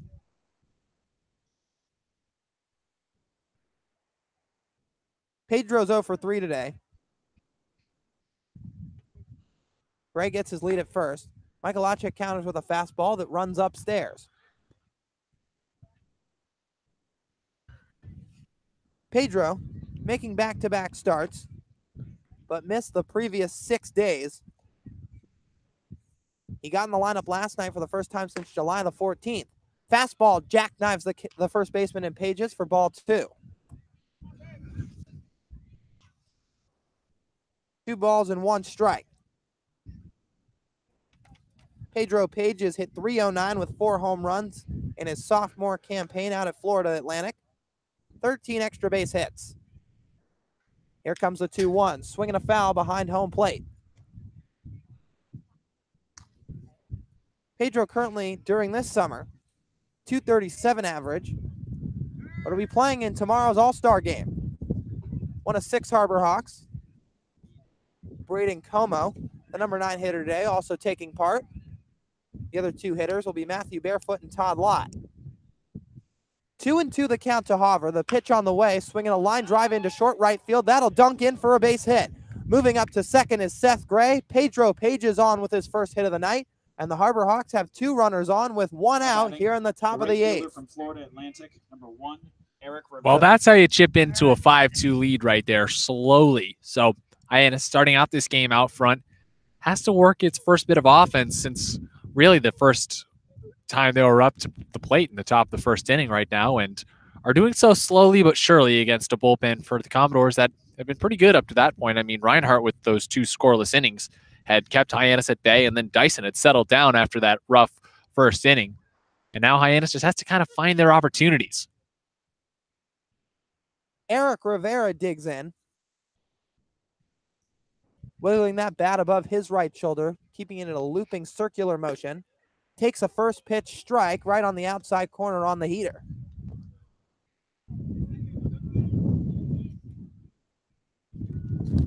Eric Rivera, in search of his first hit, reached base in his last time out on an error from Logan Davidson. Now the 1-0, swinging a line drive into center field. That's going to get down for a base hit. Seth Gray getting the stop sign from Gassman at third. Everybody moving up 90 feet. And the Harbor Hawks have the bases loaded with 1 out here for Kyle Wilkie. Catcher from Clemson, number 14. Eric Rivera coming through. Both Owls coming up with back-to-back singles. Pedro Pages fisted 1 out to right field, and then Eric Rivera drives 1 up the middle to shallow center. And the Harbor Hawks are in business. They trail by 3. Kyle Wilkie, the Clemson catcher, looking for hit number 1 of his night. And he's set to face Nick Michalacek. The right-hander from the set deals the first pitch upstairs, brushes Wilkie off the plate, and that'll be ball 1. Last time Wilkie started, came out at Lowell Park against the Katuitt Kettleers, where he went 1 for 4. But so far, 0 for 3 day today. The 1-0, swinging a line drive into the left center field gap, and that's going to get down for a base hit. Scoring is Gray. Getting the stop sign is Pedro Pages at third base, but Kyle Wilkie makes this game a 2-run deficit for the Harbor Hawks. 5-3 the score as he comes through with an RBI single. Didn't take long for Wilkie in that at-bat to find a pitch that he liked. He was looking for that fastball, and Michalacek just leaving it a little bit too close to the zone. So the catcher out of Clemson able to take advantage and inch Hyannis just a little bit closer, as they're really going to have to go blow for blow here to try and cut into what's now only a 2-run deficit. Number 9 hitter in Braden Como digs in. Michalacek from the set. The first pitch, a breaking ball for a called strike on the outside corner. Como currently in the midst of a 1 for 3 day. Kyle Wilkie just picked up his first hit. An impressive feat for a kid who came into the day hitting just .205 against right-handed pitchers. Another breaking ball to Como, this one inside for a ball. Pages is at third, Rivera at second, and Wilkie over at first. Infield playing back for a double play ball with 1 out. The 1-1 on the way to Como, a swing and a foul back behind home plate. Fights off a fastball from Michalacek and makes the count 1-2.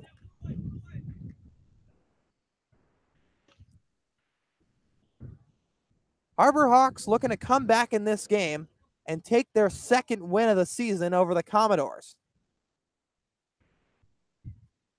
Michalacek sets at the belt. 1-2 to Como, swinging a pop-up on the infield to the right side. Calling everybody off is Hayden Cantrell, coming in toward the grass and makes the catch for out number 2. All 3 runners staying put as Braden Como's retired for the second out, but it'll turn the lineup over and bring up Davis Wenzel. Davis Wenzel steps in a bases-loaded scenario. Wenzel hitting .357 with runners in scoring position. 2 in scoring position for the Harbor Hawks with Pages at third and Rivera at second, and Wilkie at first. Wenzel takes a breaking ball upstairs. 1-0 the count as Maverick Hanley calls time and jogs out to the mound.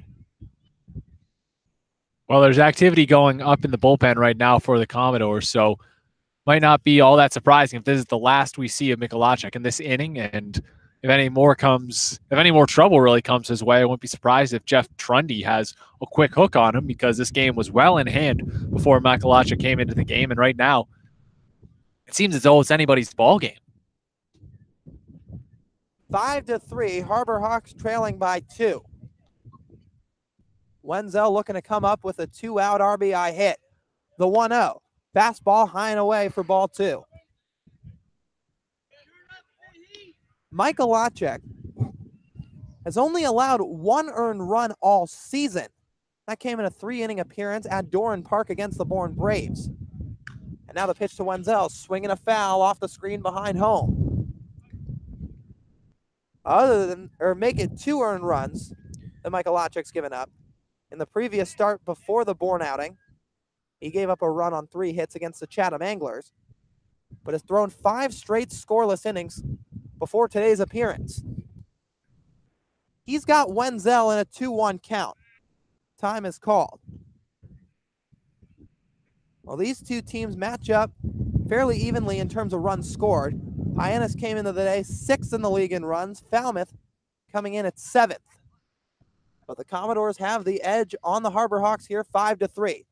2-1 to Wenzel, a breaking ball for a called strike, and the count moves to 2-2. Wenzel still in search of his first hit today and looking to keep a hitting streak alive. Currently riding at 5 games, looking to extend it to 6 and extend the inning for Hyannis. The set by Michalacek, the 2-2 on the way, swing and a foul tip back into the glove for strike 3.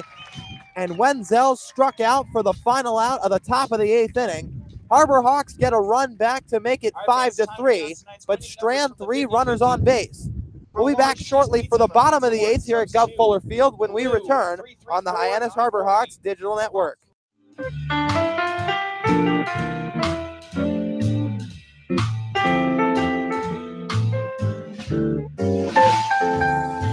Magic Works Media copyright.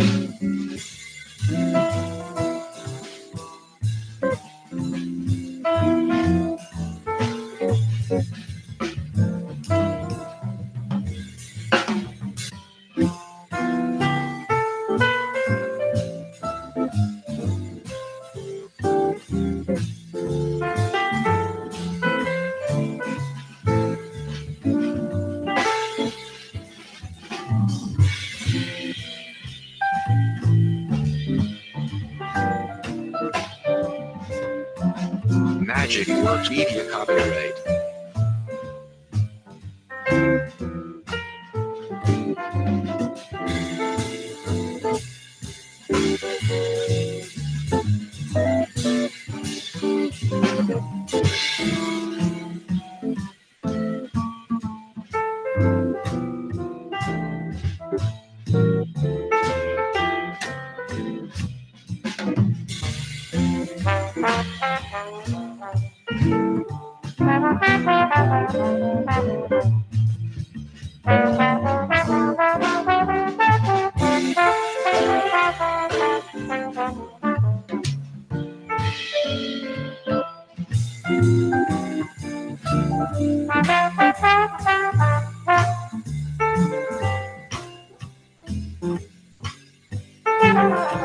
Magic Works Media copyright.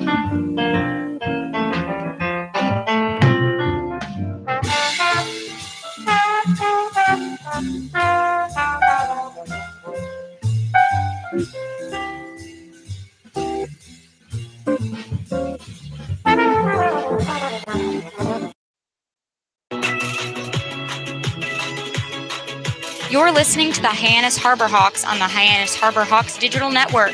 Now back to today's voices of the Hawks, Chris Lucey and Lyle Goldstein.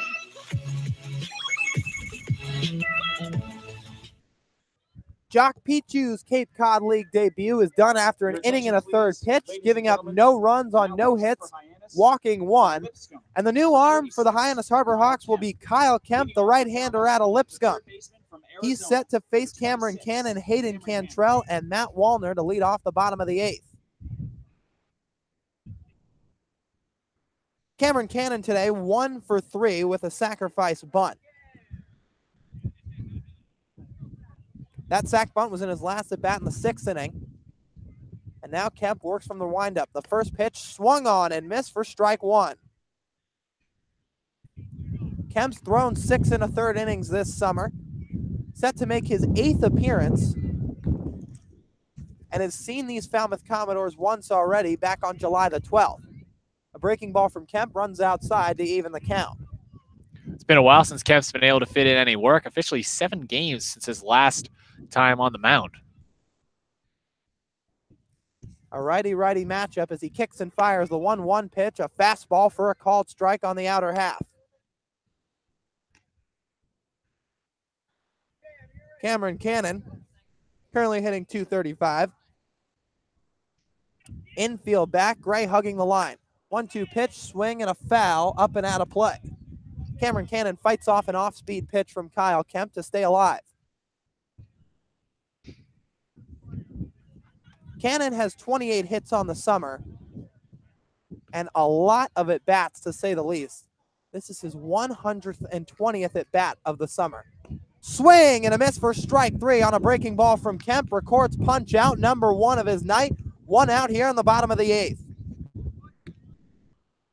Well, hey, Kyle Kemp, you're trying to get a little bit of extra playing time out here and show Coach Gassman that you're ready to go for the final stretch of the season and possibly a playoff run as well.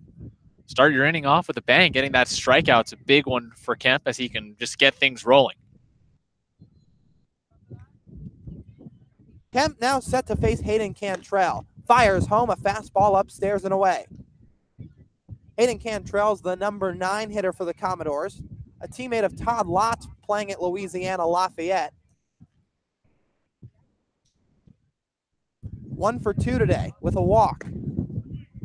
Fastball from Kemp is in there for a called strike at the letters. Wind here picking up at Gov Fuller Field. Lights fully on, 8:35 p.m. the time. The sun is fully set. Kemp with the 1-1 fastball in there for a strike. Hayden Cantrell watches it go by as the count runs to 1-2. Harbor Hawks trailing 5-3 here in the bottom of the 8th. And Kemp's ready with the 1-2. Breaking ball, swinging a fly ball down the right field line, hooking foul, and it drops in foul ground just out of play. As Hayden Cantrell will walk back to the batter's box. Still with a 1-2 count as Kyle Kemp receives a new ball from the home plate umpire. He'll quickly go halfway to home plate to talk to his catcher and Kyle Wilkie over the signs. But it's been a back and forth battle here today. Harbor Hawks went out to a 2-0 lead in the top of the first. And usually you'll see the Harbor Hawks thrive when scoring first in a ball game, as they're 11-2 coming into today when scoring first. However, the Commodores struck back with a run in the first, a run in the 4th, 5th, and 2 in the 6th to put 5 runs on the board as Cantrell swings and misses through the 1-2 pitch from Kyle Kemp for strike 3. The Lipscomb right-hander records back-to-back strikeouts, and there's 2 down for the Commodores in the 8th. Again, a big inning right here for Kyle Kemp. You're just trying to work your way into a pretty loaded bullpen for this Harbor Hawks ball club. You need to be able to impress in what limited opportunities you get, and here he is, making the most of a rare chance. Kyle Kemp really doing the Hawks a solid here, too. Now set to face a dangerous bat, and Matt Wallner, the leadoff hitter, who takes a strike. But 5-3 the score in favor of the Commodores. Harbor Hawks cut back into the lead with a run of their own in the top of the 8th. Kemp looking to keep the lead at hold. Counters with a fastball, and it runs outside. 1-1 the count. Wallner has 12 hits on the summer, 4 of them for long balls and 8 RBIs. The 1-1, fastball outside. Kyle Kemp steps off the mound, shakes his shoulders, and now gets back on. Body angled over toward third base. Now ready with the next pitch, swinging a ground ball out on a couple of hops to Braden Como at second. Moves off to his left and fields it cleanly. Throws the first in time for the final out of the bottom of the 8th. So Kyle Kemp works a perfect 8th frame, a 1-2-3 inning with 2 strikeouts. Keeps this lead at 5-3 Commodores. Last chance for the Harbor Hawks when we come back in the top of the 9th. Due up for Hyannis, Tommy Jew, Matthew Barefoot, and Seth Gray when we return on the Hyannis Harbor Hawks Digital Network. Magic Works Media copyright.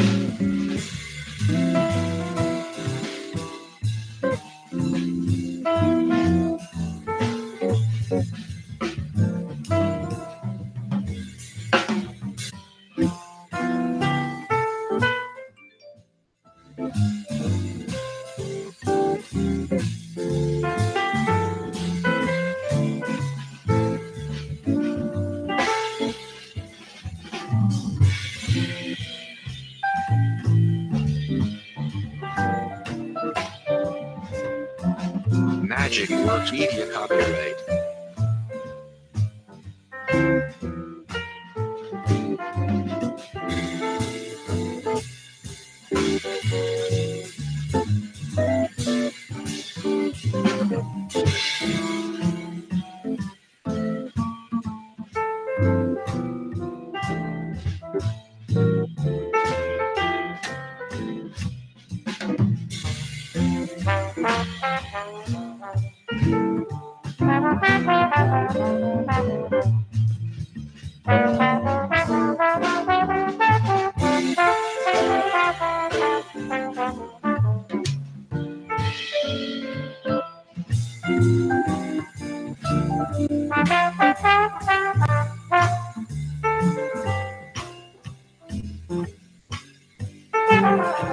Magic Works Media copyright.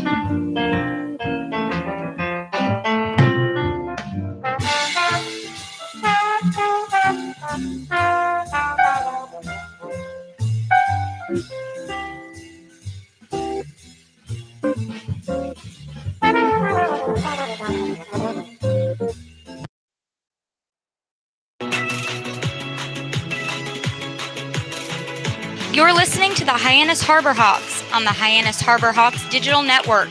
Now back to today's voice of the Hawks, Lyle Goldstein. Top half of the 9th set to get underway at Gov Fuller Field. Commodores leading 5-3, and Stanford right-hander Jack Little into the game, looking to close it out and pick up his 3rd save of the summer. First pitch on the way to Tommy Jew is a breaking ball low and away. Jack Little on the summer, 1-1 with an 8.43 ERA in 5 1/3 innings. His last appearance came against the Harbor Hawks on July the 12th, when those 3 runs haunted him to bring the Hawks back into the game and tie it at 3-3 as Tommy Jew takes a called strike. Little threw 1 inning in that game. Harbor Hawks were down 3-0, came back, tied it up on an Adam Elliott RBI double. The next pitch to Jew, called strike, and the count's now 1-2. In a conversation earlier today, Adam and I remembered with a chuckle that he had a good memory out here, but Hyannis has been here before, like we said, Lyle. Little gets his sign, rocks and fires the 1-2 pitch. Fastball for a called strike 3 on the outside corner. Tommy Jew can't believe it and is sat down for out number 1 of the top of the 9th. It's been a little bit of a wide strike zone for the home plate umpire in Len Ansuta tonight, and he rings up Jew there for a crucial out number 1 from Jack Little. Now Matthew Barefoot digs in. Little's first pitch to the Campbell left fielder is taken for a strike, low and on the outside corner. Well, Jack Little was absolutely lights out at Stanford this season, but not the same story here on Cape Cod as he misses upstairs with a heater to even the count. Harbor Hawks trailing 5-3. The 1-1 from Little. Breaking ball just upstairs for ball 2. Well, Barefoot looking to get on and start a rally for the Harbor Hawks, looking to mount their way back for the second time in as many contests out at Gov Fuller Field. 2-1 to Barefoot, swinging a foul tip back into the glove of Maverick Hanley. Count now runs to 2 balls and 2 strikes. Jack Little working quickly from the windup. Nods his head and gets his sign. Kicks and fires 2-2 pitch. Misses outside with a fastball. Well, Gov Fuller Field has honestly been kind of a house of horrors for the Commodores this season. Just 5 in 10 at home. 12 of their wins coming out on the road. And now the 3-2 pitch. Swinging a line drive foul up and out of play.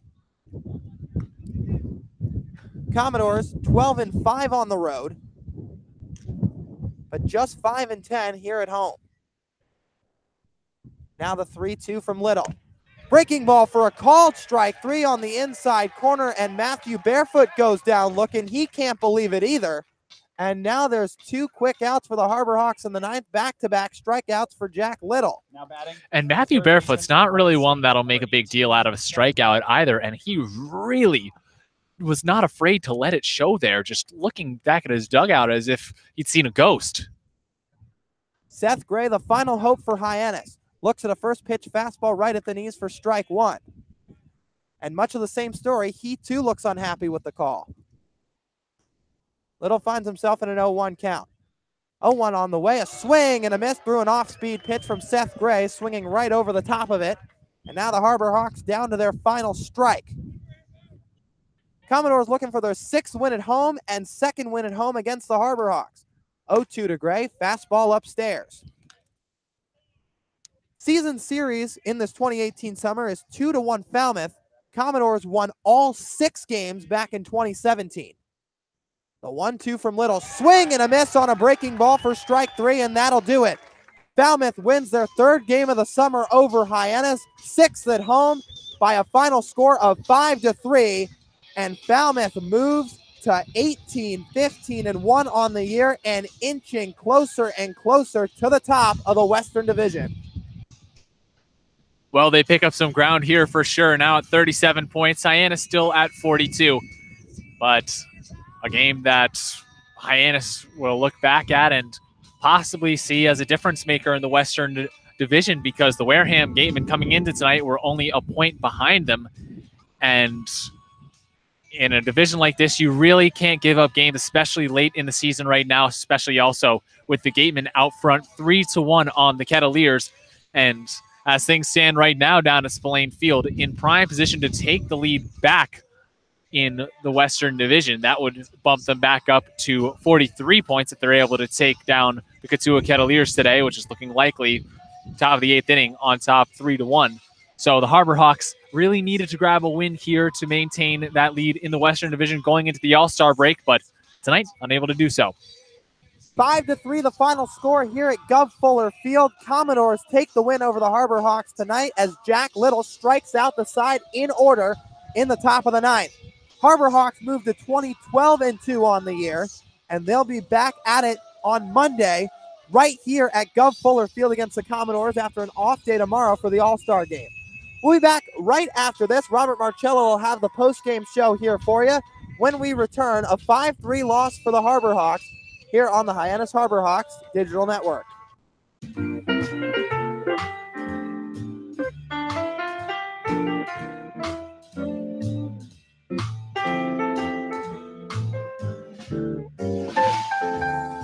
Magic Works Media copyright.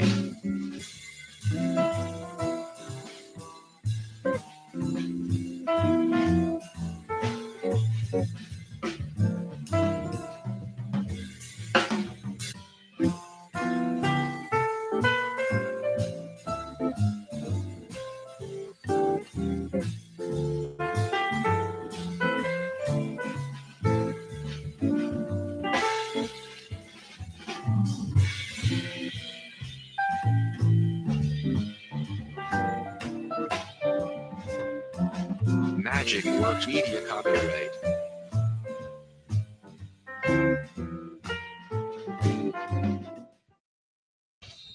Welcome back to things here on the Hyannis Harborhawks Digital Network. A 5-3 final today here at Guy Fuller Field as the Harborhawks drop the game here on the road. Currently some around the league scores.